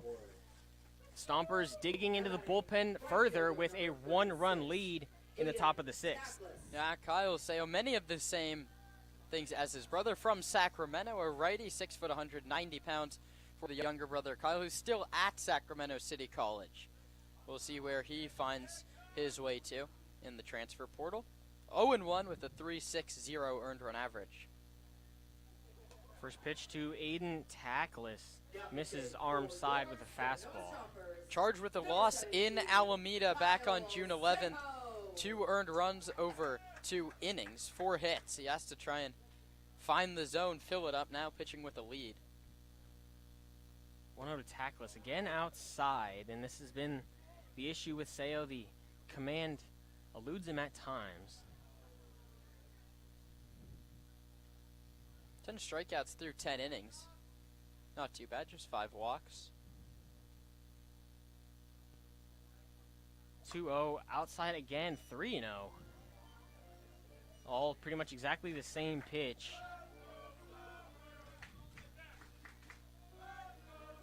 And if you're Nooney, if he walks him on 4 pitches, you just go tell, like, finish your pitches. That's 3 straight that have missed arm side.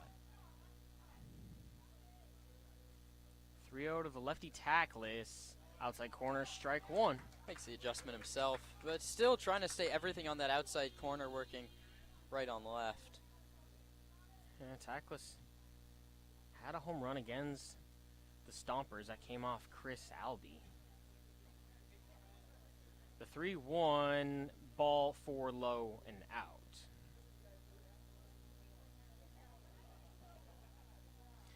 So the first batter for Kyle Seo, not ideal. You talk about pitching mindset of, first pitch you throw is a strike and you get the first guy out. He does neither. It's a 5-pitch walk to Aiden Tackless, and it brings up Jackson Nystrom. 14 hits and 14 RBI on the year. 4 doubles as well.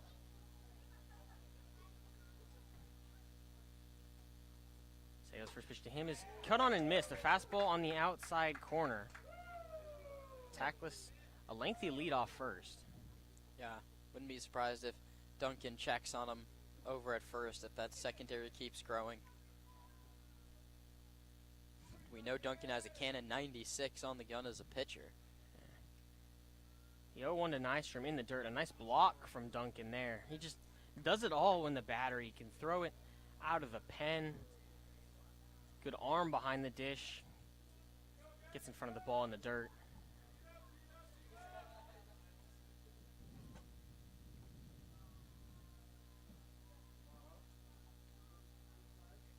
Now 1-1 to Nystrom. Runner goes. The throw from Duncan in time, but not scooped by McCann Libby. It bounced in there, goes into center field. Hegeman the throw to third, not in time, and it kicks off of Handren, but he knocks it down.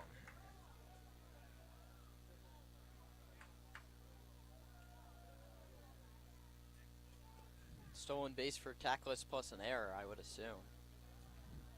Now the throw beat him, but it skipped in the dirt. Libby couldn't pick it. It shoots into center field.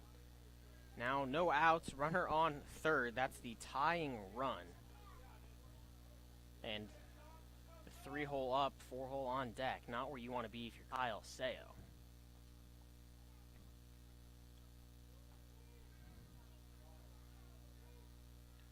The 2-1 popped up towards first base. Lazul tracking, makes the grab, and that's a huge out for Kyle Seo there. Infield drawn in.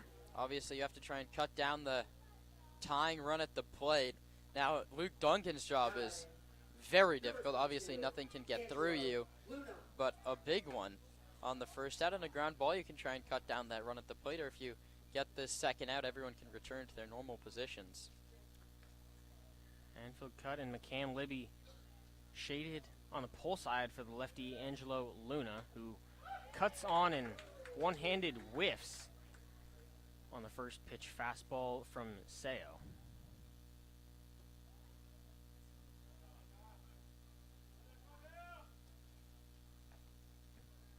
Tackless leads off third. He walked to lead off the inning. 0-1 to Luna, who hammers it right at Brady Shannon in right. He makes the catch. The runner's tagging home. The throw from Shannon, not cut off, but not in time. Tackless beat the throw by about a step. He slides in behind Duncan. We have a tie ball game. 2 gone in the top of the 6th. Chase Dittmar. Shannon with that quarterback's arm that we talk about all the time. Ball was hit too hard for him to get around it and come up firing to the plate. He had to go off arm strength alone, caught it at the side of his body and just fired it home. That ball blasted off the barrel of Luna. He earns himself the sack fly, although it's more of a sack line if you really watched it. This one popped up by Chase Dittmar. Lazul calls off McCann Libby, and he can't make the catch. It pops out of the glove in what looked like a gimme out. Yeah, that one hurts. You're giving away free outs against a scrappy team that will take him and run with them. And now this job much more difficult for Sayo, and that's the second error in the inning in the 4th of the contest. Brings up Fabian Gomez, who's stricken out and flown out. Another lefty to face the righty Sayo. First pitch he sees bounces in.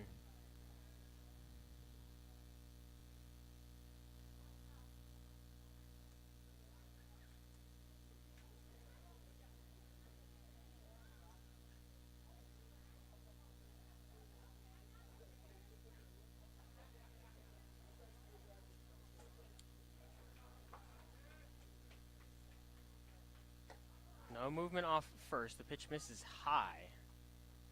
Dittmar in the driver's seat, 2-0.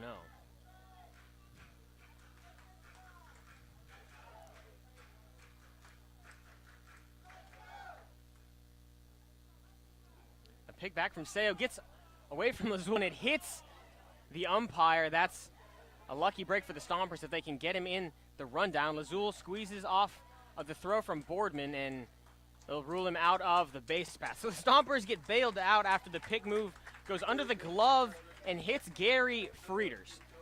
1 run scored off the walk and sack fly from the Merchants. They tie the ball game. We'll head to the bottom of the 6th. 1-1 here on the Sonoma Stompers Broadcast Network.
McCann Libby leads off the bottom of the 6th. The 1-run lead for the Stompers didn't last long after a leadoff walk comes in to score without the aid of a hit.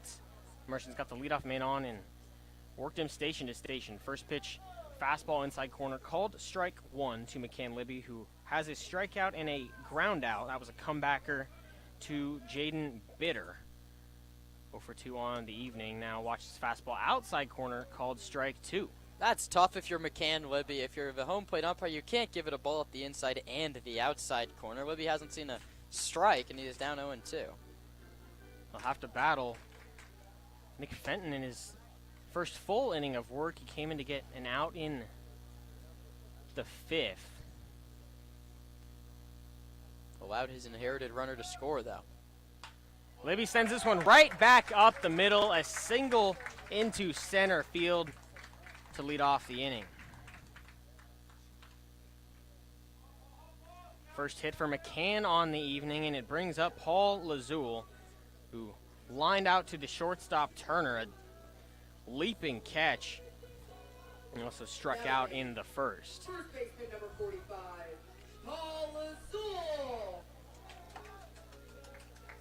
And Nick Fenton has ramped up his pace of delivery almost to the speed of what we've seen from Devin Laginto this season for the Stompers. I wouldn't say it's quite there. I mean, Devin works at an unreal pace.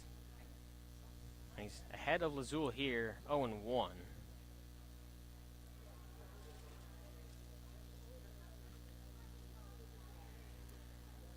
And there's warming in the Stomper bullpen. The night for Kyle Seo likely done. 0-1 to Lazul. Hit high and deep to right. Going back is Talkless, and he won't have a play. Paul Lazul, his second home run on the year. It's a two-run shot to give the Stompers the lead, 3-1 in the sixth. That's how you make up for your error in the field in the top of this inning. He dropped a pop-up at first base. He says, I'll make up for that run and add one as well. 356 off his bat. Pulled it right to the light tower and right.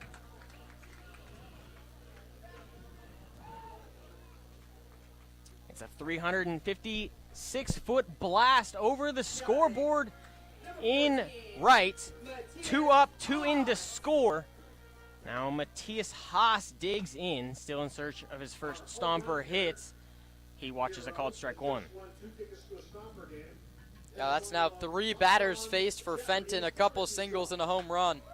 This one hit hard at the shortstop Turner, who fields throws in time. A nice stretch by Gomez at first. Wouldn't know that it's his first CCL start at short. Yeah, natural play there. That ball hit hard up the middle. Now batting, right fielder number 37, Brady Shannon. It's Lazul's second home run on the year. I believe both have come in the 6th inning. The first was a solo shot a couple weekends ago against Walnut Creek and was hit much further, but both hard off the bat and no doubters to right. Now the bullpen management gets a little bit easier. You're working with a 2-run lead rather than what was a 1-run lead.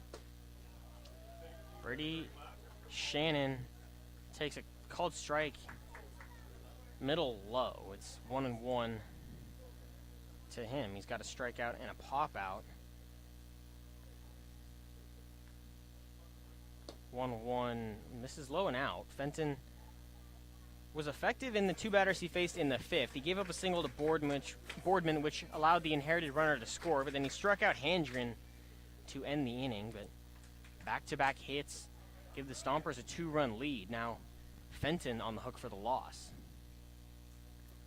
2-1 hit high and deep to center, but right at Dominic Nahar, who ranges back and makes the catch. Yeah, Hahn is the righty loosening up for Sonoma. Left fielder number 25, Trent. And we'll see a mound visit from TC Fairfield. And he'll make a move to the bullpen. The evening is done for Nick Fenton. We'll talk about the new Merchant's Arm when we come back. Stompers lead 3-1 in Sonoma.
Rocco Borelli takes over for Nick Fenton, who went an inning, gave up 3 hits, 2 earned runs, and struck out Max Handren. He also allowed the inherited runner from Jaden Bitter to score.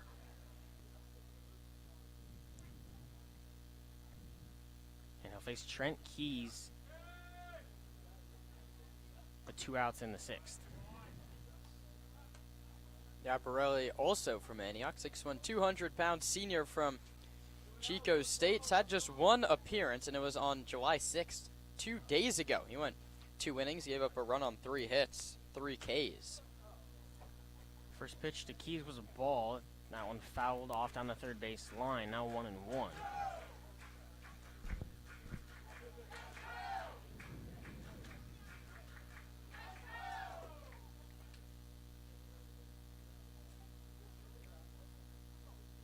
Borelli working from a lower arm angle. He comes set a touch below the bell. That one fouled back by Keys. Now 1-2.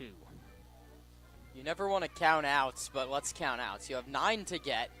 You have Gideon Hahn up and loosening for a little bit. You know you have Braden Gens for 3 at the very least. Do you go back to Kyle Seo? We'll have to see what Mike Nunez and Zach Pace do. The 1-2 to Keys skips in. Now 2-2. I mean, ideally, you've got, you'd like to conserve the arms. You've got 5 games this week after this one. In a bullpen that's dealt with some injuries. Sean DeBoard done for the year. Jason Olvera has left the club, and Nick Haas might be out. 2-2, cut on, and foul tipped into the glove. Strike 3, down goes Keys. Now has 2 on the evening, entered the game with just 15 on the season. Borelli comes in, gets the out. We'll head to the top of the 7th. Kieran Costa takes over on the play-by-play duties. It's Sonoma Stompers baseball on the Sonoma Stompers broadcast network.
Gideon Hahn, the new arm out of the bullpen.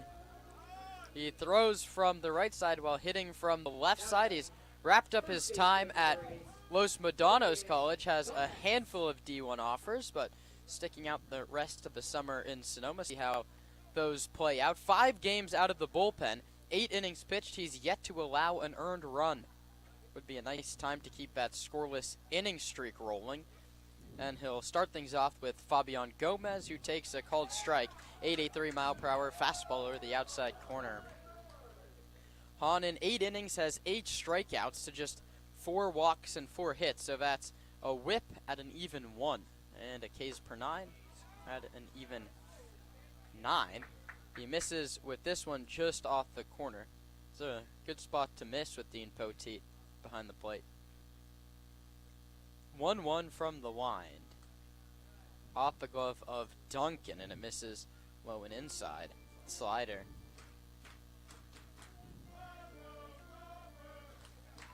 Kyle Sale went 1 inning, gave up an unearned run on a walk. Hahn pitches fouled into the glove of Duncan, 2-2.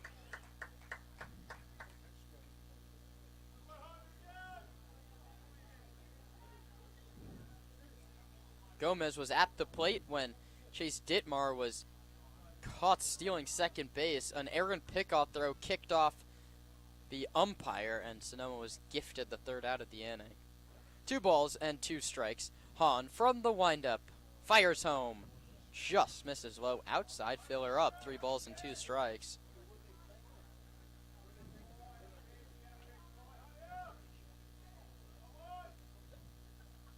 Hahn has given up 4 runs of the unearned variety. All of those came in just 1 outing.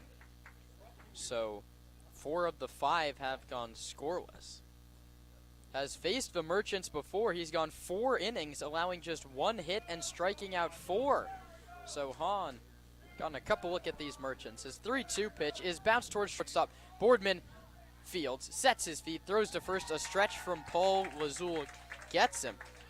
Boardman almost bobbled it out of his glove. Had a little bit of trouble on the transfer, but does the job. And Boardman got the job done, but unhappy with himself for nearly missing that one.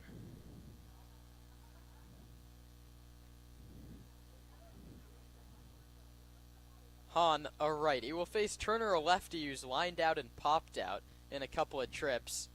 Hahn rocks and fires it in from a sidearm delivery, and it stays outside. The miss is staying to the arm side for Hahn.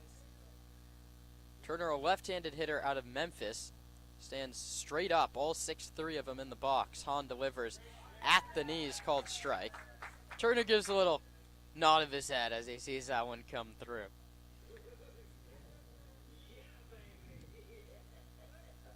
Cy, the shortstop today, his first CCL start at the positions, made a couple nice plays. He takes a fastball that misses just low and outside. It's a close pitch, and a pitch that seems to have gone either way this game. And Hahn, seeing what's being called, likes it, and he's going to live there. 2-1 pitch from Hidian. Inside and low, 3-1. No action in the Stomper bullpen. Hahn might be tasked with getting 5 more of the remaining 8 outs. 3-1 pitch from Hahn. Bounce towards second. Libby gets around it, fields it, kicks off his body. He throws to first.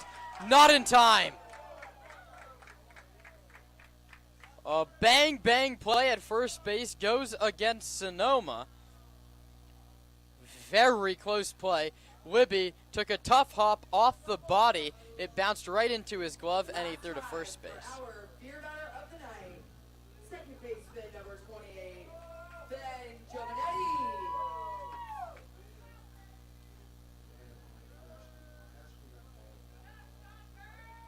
They're still waiting for a ruling on that play against Libby. Tough play for McCann.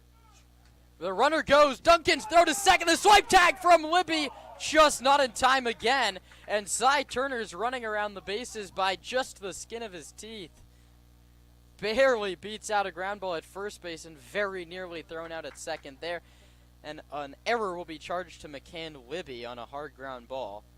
Tough go for McCann. Stolen base for Turner, his 10th of the season. And now a runner in scoring position with less than 2 outs, and Ben Giovanetti takes a called strike inside corner, 1-1. The 5th error charged to Sonoma today. 1 ball, 1 strike, 1 out, 1 on.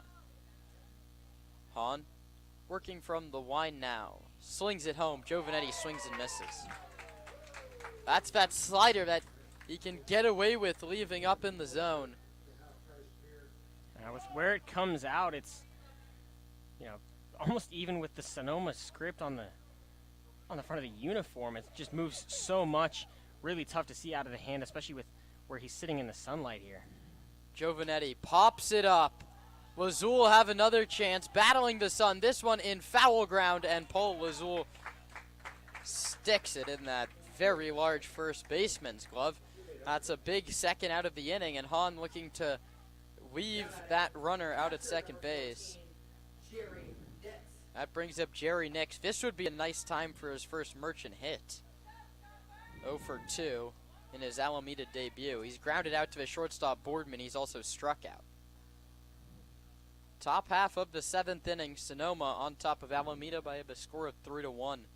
Hahn comes home. Nix swings and misses. Fooled him on the slider.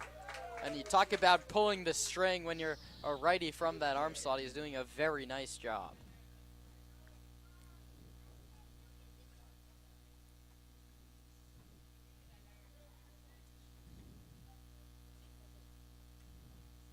Nix, a righty out of Doane College in Nebraska. We'll call timeout. Too long it took hitting Hahn. A 289 average for Doane.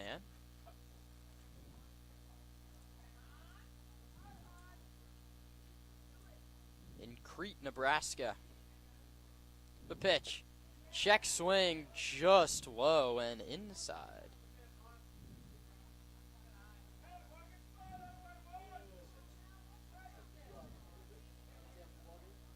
Crete, Nebraska is really smack dab in the middle of the United States. It doesn't get more than that in eastern Nebraska. This one's bounced to Boardman. Has to deal with the runner. He sets his feet and throws to first. The side is retired. Hahn works around an error and leaves a runner at second base. Time to stretch in Sonoma.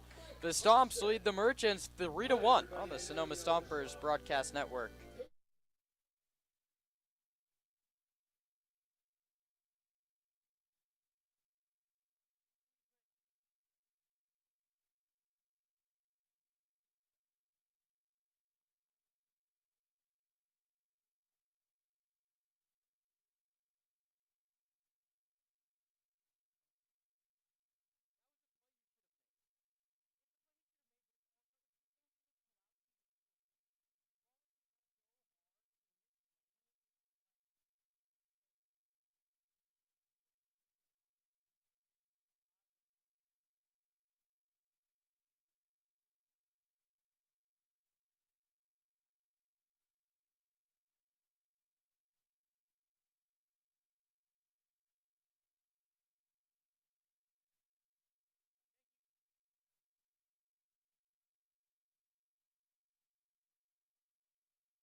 The Merchants shore up their defensive alignment a little bit. Caleb Latimer comes in to play second base. Ben Giovanetti moves to third base, a place he's much more comfortable. And Chase Dittmar, the casualty in that exchange.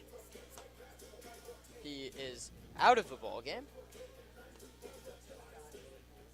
Latimer will get an at-bat in this ball game. He's due up fifth in the top of the 8th inning. Sonoma looking to add a little bit of insurance against Rocco Borelli, who came in and struck out Trent Keys to end the 6th inning.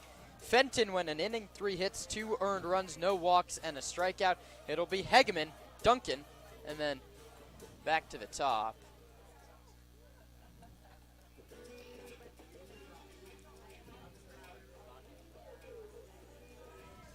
Now batting, center fielder number 19, Cam Hageman. Hegeman, the center fielder, has struck out, been hit by a pitch, and he scored the first run of the ball game back in the 5th inning. The Stompers put up 2 in the 6th. They lead it 3-1, and Borelli fires a fastball that clips the bottom half of the zone. Split the plate with it. Yeah, Borelli lived in the lower third against Trent Keys, the one batter he faced in the 6th.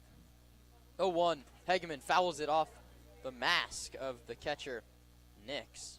Oh, I think it clipped Dean Poteet, the home plate umpire, so Jerry Nix is going to walk it back out to his pitcher. And Borelli flew backwards off the mound after that pitch in a very odd way. Maybe just surprised at how much force that hit Dean Poteet in the mask with. He took a walk, but everyone's reset to go. Hegeman behind Borelli, no balls and 2 strikes. Stompers' bullpen is quiet. It might be a 2-inning hold for Gideon Hahn. 0-2 pitch on the way to Hegeman. He swings and misses at a slider, and he's gone on 3 pitches. Borelli struck out both hitters that he's faced, and now he'll have to deal with Luke Duncan, who's walked and struck out. Catcher number 26, 10th strikeout for Alameda pitching. Sonoma falling back into that ways of the swing and miss. And just 3 free passes for the Stompers on the night. Not a game that, by the stats, you'd think they're in the lead with, but they hold a 2-run lead. Duncan swings first pitch and pulls a ground ball foul that was down the third baseline past Dave Hoke in the coaching box.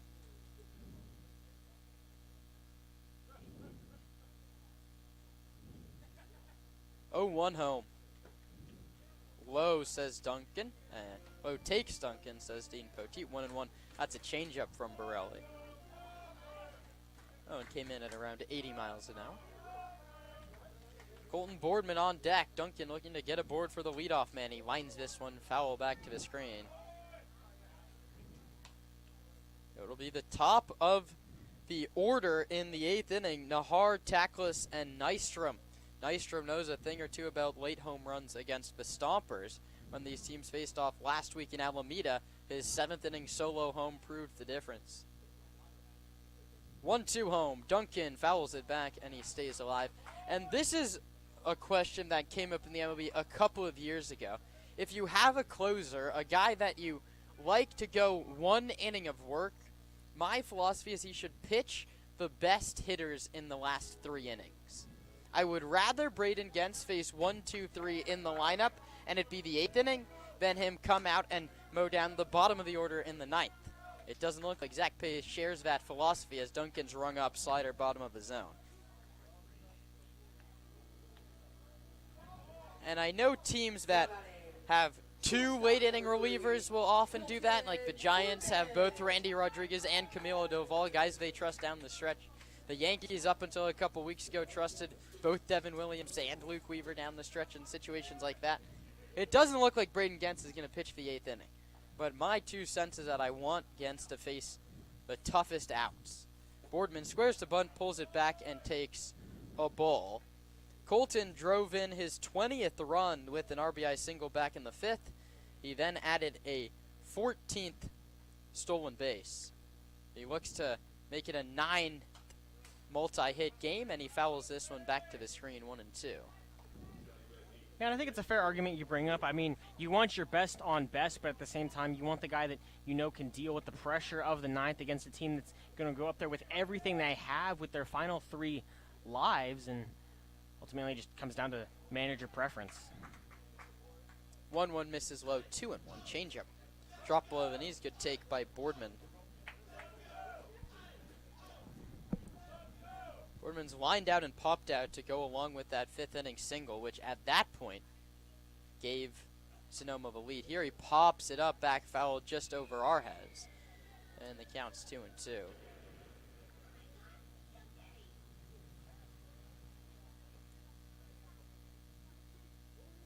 Boardman from Las Vegas, Nevada, played at Bishop Gorman High School, same as Kenny Meimersdorf. 2-2 pitch. Boardman lines it up the middle, sinking fast, and it's down in center field for a single.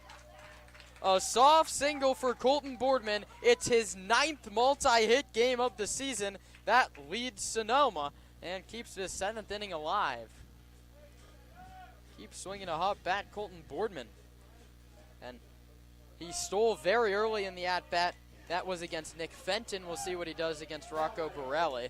Third base, number 44, Max Handren. And Max Handren's job becomes to drive in runs if Colton Boardman continues to get on base the way he does ahead of him. First pitch, fastball. You could hear Rocco Borelli exerting the effort from up here. Grunts, but misses well off the corner. 1-0. The second baseman, Latimer, playing all the way in the 4-hole. Lots of room up the middle for Handren.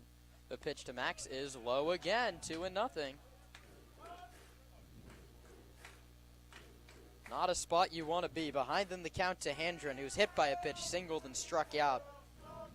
Stompers in desperate need of a little bit of insurance. A check on Boardman. He's back with a dive. Boardman, not a guy that's going to get caught if he runs. 14 steals and 15 tries. He doesn't run here, and Handren takes a fastball 87 over the outer third, and I think he knew that's when he wants back. Yeah, I'm not happy with the take there. It's a hittable pitch. It's a pitch similar to what we saw him single on in the third. 2 balls and 1 strike. Handren bounces this into the first baseman, Gomez's glove, who then wins the race to first base. Nice play on a Baltimore chop by Fabian Gomez. For the Stompers, no runs on 1 hit and 1 left. We roll to inning number 8. Gideon Hahn heads back to the hill with his team, leading 3-1 on the Sonoma Stompers broadcast network.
Gideon Hahn took 18 pitches to get 3 outs in the bottom of the 7th against the bottom of the lineup, and it looks like it might take him just 1 pitch to get the first out of the 8th, and it does. The leadoff man, Dominic Nahar, retired on a pitch, and Maybe given a gift by the leadoff hitter, and that could be the last at-bat that Nahar gets, and that would snap a 7-game hitting streak for Dominic, and he's played in 17 games this summer. He has a hit in 15 of them.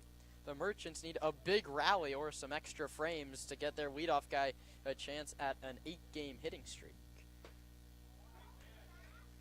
Fastball outside corner, called strike one. Stomper pitching was great against Nahar, obviously the top bat, the primary threat. Hahn delivers at the knees, called strike, 0-2 to Aiden Tackless. The right fielder's been on base all 3 times, reached on an error, singled and walked. Scored the lone run in the 6th. He'll have to do it from behind, 0-2. Hahn winds and fires. Tackless strikes out swinging. A couple quick outs for Gideon Hahn. That's his first strikeout of the ballgame, the 11th of the season. And he's now gone 11 2/3 innings without an earned run. Hahn doing what Hahn does best, varying the looks, throwing the nasty stuff in the zone, challenging the hitter to hit it, and, well, as of recent, they haven't been able to. That brings up Jackson Nystrom. First pitch from Hahn. Swing and a miss. Slider in the zone. Nystrom looks silly. It's 0-1. Jackson singled, grounded out, and popped out. As I continue to remind you, he had a clutch home run when these teams met last week. Hahn looking to avoid that here, and he's ahead 0-2. And that was the cutter from Hahn. Pitch we haven't seen a ton of. Been a lot of fastball slider in this outing, but the cutter moves near as much as the slider and has a little bit more velo to it, a nasty bite. Braden Gentz warming the Stomper closer. Hahn trying to get it to him in a 2-run game. His 0-2 pitch floats up and outside. That counts a ball and 2 strikes.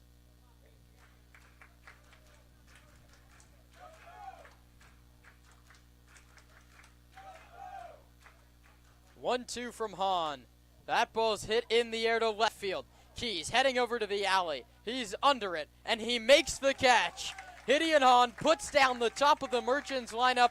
1, 2, 3. We head to the last of the 8th inning here in Sonoma. The Stompers lead the Merchants 3-1.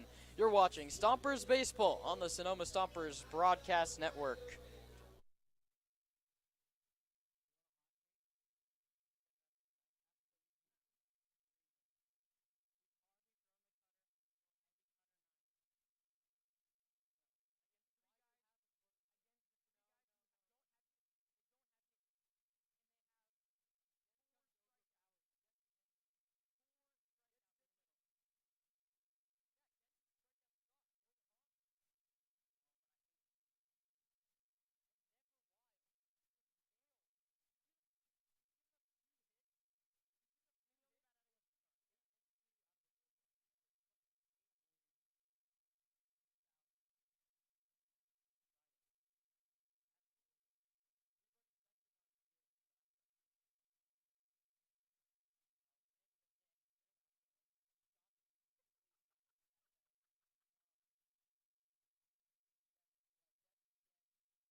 Ethan Stout comes out of the bullpen for the Merchants. He will be the 4th arm used today by TC Fairfield. Stout, a right-handed pitcher, 5'11", 195 pounds, plays his college ball at Ottawa University. This is his 4th appearance on the summer. He's yet to record a record. He has a 3.85 ERA in just 4.2 innings. He faced the Stompers in 1.2 innings pitched. He gave up 2 earned runs on 3 hits, 2 walks, and just 1 K. Last time out, he struck out 4 of the 8 batters that he faced. Stout a righty against Libby a righty. Then comes home. Called strike over the outer edge. Nice pitch from Stout. Starts off Libby with a fastball at 84 miles an hour. The pitch. Libby takes inside. Slider, 71. You see a lot of righty front hip sliders in the CCL, especially from this Merchants team. Summer ball meant to work on the stuff. Why not practice a tough pitch to land? That fastball misses low outside, 2-1. The Stompers lead 3-1, and Braden Gentz's job would be a whole lot easier if they can tack on a little bit of insurance. 2-1 to Libby is outside, 3-1. McCann struck out in the first, bounced out in the third, and singled in the sixth. He would come around to score on a Paul Lazul 2-run home run. 3-1. Libby grounds it to third base. Giovanetti fields and throws in time. And Ben moved from second base to third base, makes a nice play to start the 8th. That brings up Paul Lazul. Lazul is 0 for 2 entering the 6th inning, and he's delivered the big knock of the ball game so far. A towering 2-run home run to right. The pitch is grounded to first base, foul. That counts. No balls and 1 strike.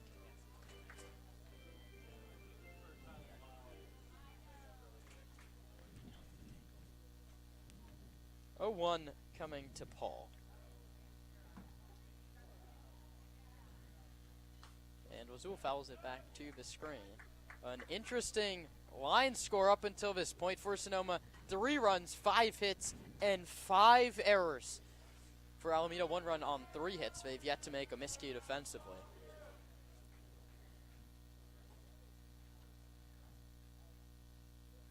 Pitch to Lazul's outside, 1-2. Make him chase on 0-2.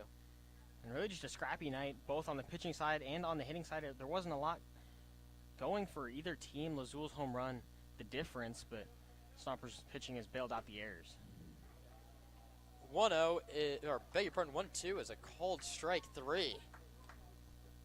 He opens up the outside corner, and Lazul's gone a-looking. First one for Stout, and now the 12th for the pitching of the Merchants. And now Matthias Haas has started his Stomper career 0 for 8. This would be a nice time to pick up a first hit. He bounces it to third base. Giovanetti fields in foul ground. And it's no balls and 1 strike. Haas, a right-handed hitter from Tulane. It's been a long road for him out of high school. He went to Bishop O'Dowd in Oakland. In 2020, he went to play at Brown University out in Rhode Island. Had just 5 at-bats before the season was canceled due to COVID. Went from Cal Poly slow. He's now found a home for the Tulane Green Wave. That's where he's played the last 2 seasons. And they've been damn productive for Mateus. A .303 average with 21 doubles and 4 home runs last year playing for Tulane. Here he takes low 1-2.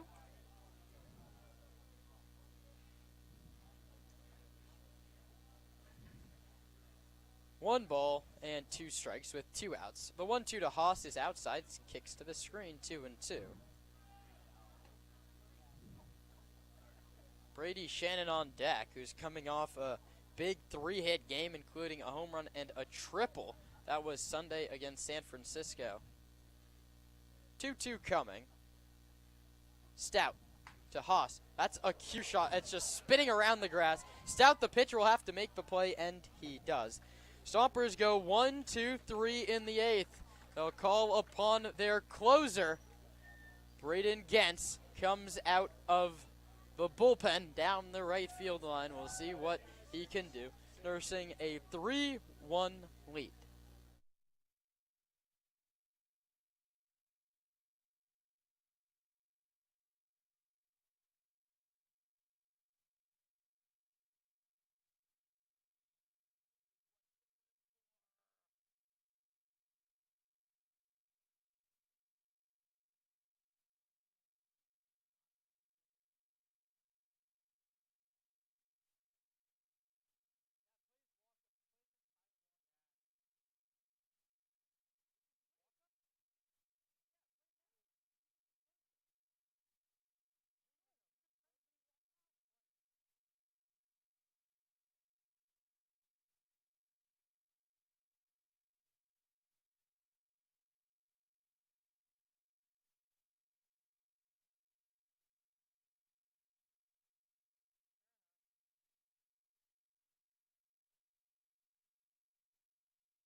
Ninth inning here at Arnold Field in Sonoma.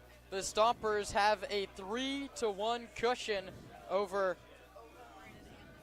the Alameda Merchants as we play into the ninth inning. Braden Gentz comes out of the bullpen to pitch for the Stompers. The Stomper closer in 8 2/3 innings out of the bullpen has been fantastic. No earned runs, 2 hits, and 9 strikeouts, on for what would be his second save of the CCL summer. The tall righty who threw last year at Pepperdine delivers to Luna, and it's pulled down the right field line, hooking towards the corner, and foul. Extra bases missed by Angelo Luna by just a couple of inches. Again, stands 6'4", 215 pounds, the righty. Last season for the Waves was 0-1 in 17 appearances. Misses inside, 1-1. Fastball 92 from Gens. And he started fastball in on the hands. Luna was more than ready for it. He pulled the ball foul, but missed inside there.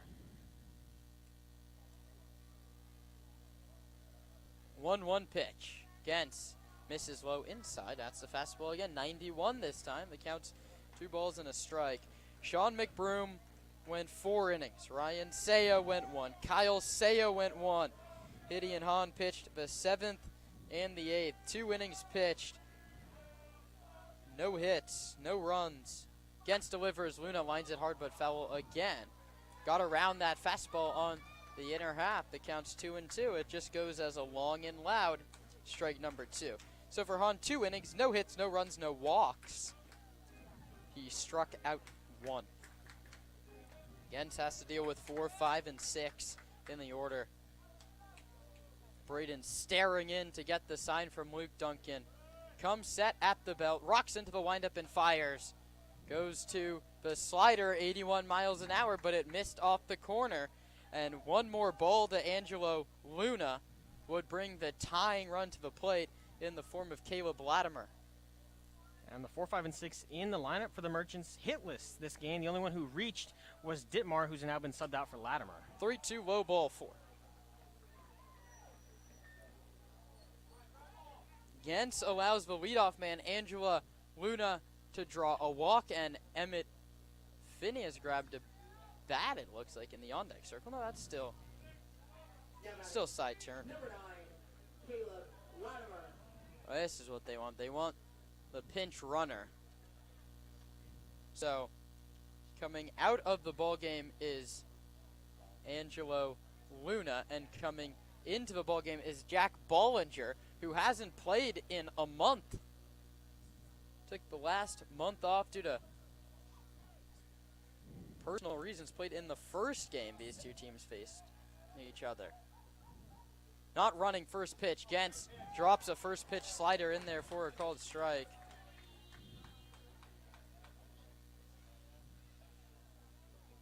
Bollinger did not steal a base. He was on base just twice. The pitch from Gens, swing and a miss, back-to-back sliders to start the at-bat.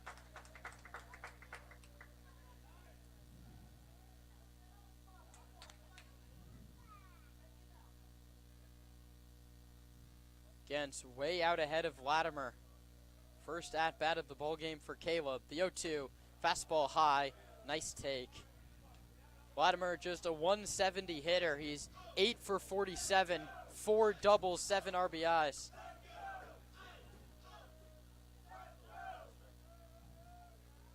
One-two pitch. Struck him out swinging. Went back to the slider. Latimer fooled. First strikeout for Braden Gens, and it's a big one. 10th K of the season. First baseman, number 8, Fabian Gomez. And that's a big one to get. You give up the leadoff walk. Never a good way to start, especially a save in a high-pressure situation against a great team in the Merchants, but you go back and get the strikeout. That's a huge one. That one misses low and inside, 1-0.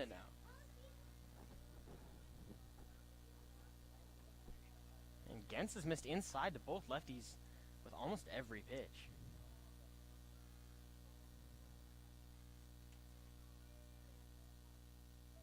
One-0 pitch coming from Gens. Turner takes just inside. 2 balls and no strikes. McCann Libby took a called strike on that identical pitch in the 7th inning.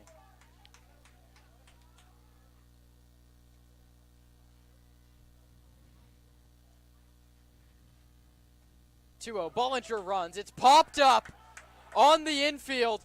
Boardman will make the catch, and Bollinger will scamper back to first base. And now, Braden Gens is just 1 out away from getting out of it against the lefty side Turner. Shortstop, number 5, Cy Turner.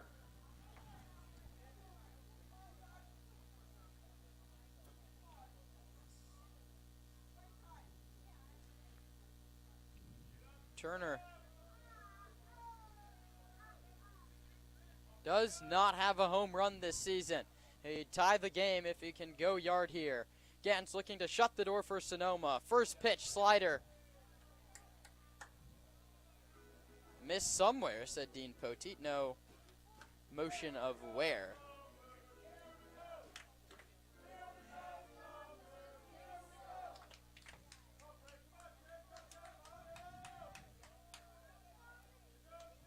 Bollinger bluffs, doesn't go up and outside 2-0. He had a good jump off Gens. He took off on the pitch to Gomez, but Fabian put it in the air.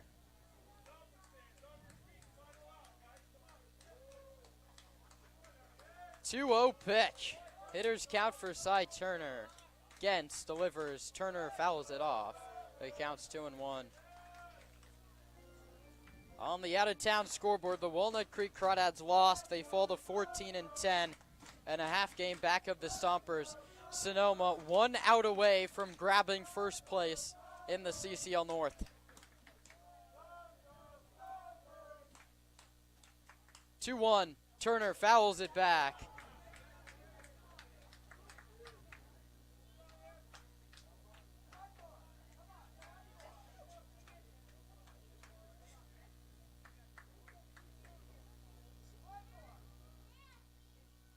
Two balls, 2 strikes, 2 outs.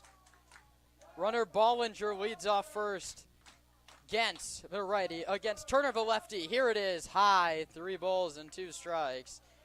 And a walk would put the go-ahead run aboard, and Jack Bollinger will be off and running on the 3-2.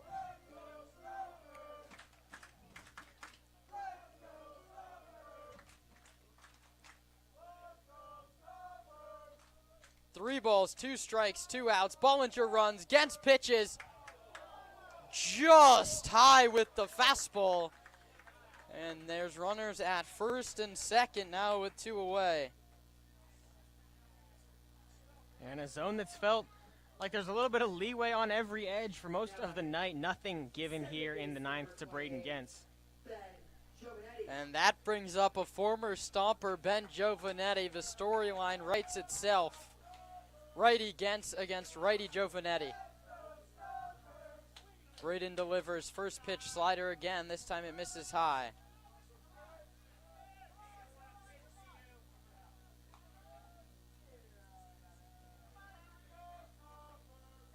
Gents working from behind against the power threat Giovanetti. Braden's 1-0. Misses outside 2-0. A command eluding Braden Gents a little bit here in the 9th inning.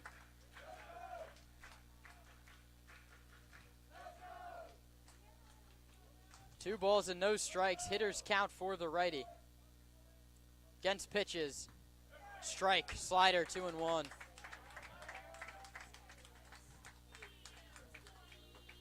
Braden had just 1 walk this season, and that was in his start. He hadn't walked anybody out of the bullpen. He's walked 2 here in the 9th. Those runners stand at first and second as 2-1 to Giovanetti is grounded to third base. Handren sets his feet, throws to first. A tag applied by Lazul, and the ball game is over. The Stompers win over the Merchants and grab first place in the CCL North with 11 games to play. Sonoma edges past Alameda by the final score of 3-1. And that top spot in the CCL North now runs through Sonoma. Sean McBroom to Ryan Sayo to Kyle Sayo to Hideon Hahn, and Braden Gents shuts the door with the save.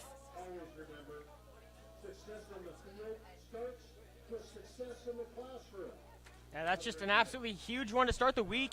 A tough one against the Merchants. They're never going to come easy. We said it before. We've said it all season long. It's always tough between these two. A big win for the Stompers, and it was a real team effort. The 2-run home run from Paul Azul proves to be the deciding factor, but the pitching was great. The defense was shaky at times. 5 errors on the board, not usually a winning number, but the Stompers found a way to get it done, even when Gents didn't have the strikes in him in the 9th, able to buckle down, get the ground ball, and end it. Yeah, 3-5-5 is victorious over 1-3-0. Sonoma evens the season series with Alameda. They improved to 14-7. The Merchants fall to 13-8 now. 18-11 for the first place Stompers. Man, that's got to feel good to say. Walnut Creek loses. That's another big one. And Sonoma has to keep the good times rolling into Walnut Creek tomorrow, Roman. Yeah, 2 teams moving in different directions. The Stompers have been hot their last 2 games, albeit a blowout on Sunday against the Seagulls, and then a close one here tonight. They got to go into Walnut Creek. You've got Laginto on the bump. Go in confident as ever, knowing you're playing not your best ball, but you're still able to get wins. If you can get that, 5, 6, 7 runs on the board and the pitching stays as it's been, you're going to be a tough team to beat. It doesn't matter who's on the other side of the diamond. Got to focus on you, do what you can to get a big win and continue to now take a lead in the CCL, not just hold first place. Yeah, Kyle Sayo improves to 2-1 on the season with the victory. Nick Fenton drops to 0-2. He takes the loss. Braden Gents, his 2nd save of the season, and the big blow, Paul Lazul, his 6th inning home run. Colton Boardman adds what's now his 9th multi-hit game of the year. Lazul, his 2nd home run in big-time fashion. Stomps get the win, 3-1 final, and we'll head to Walnut Creek tomorrow as the top team in the CCL North. That's going to wrap up our coverage here from Sonoma on a Tuesday evening. For my broadcast partner, Roman, Rafaeli, and everyone that helps make this broadcast run. I'm Kieran Costa, signing off for the first place Stompers and saying so long from Sonoma.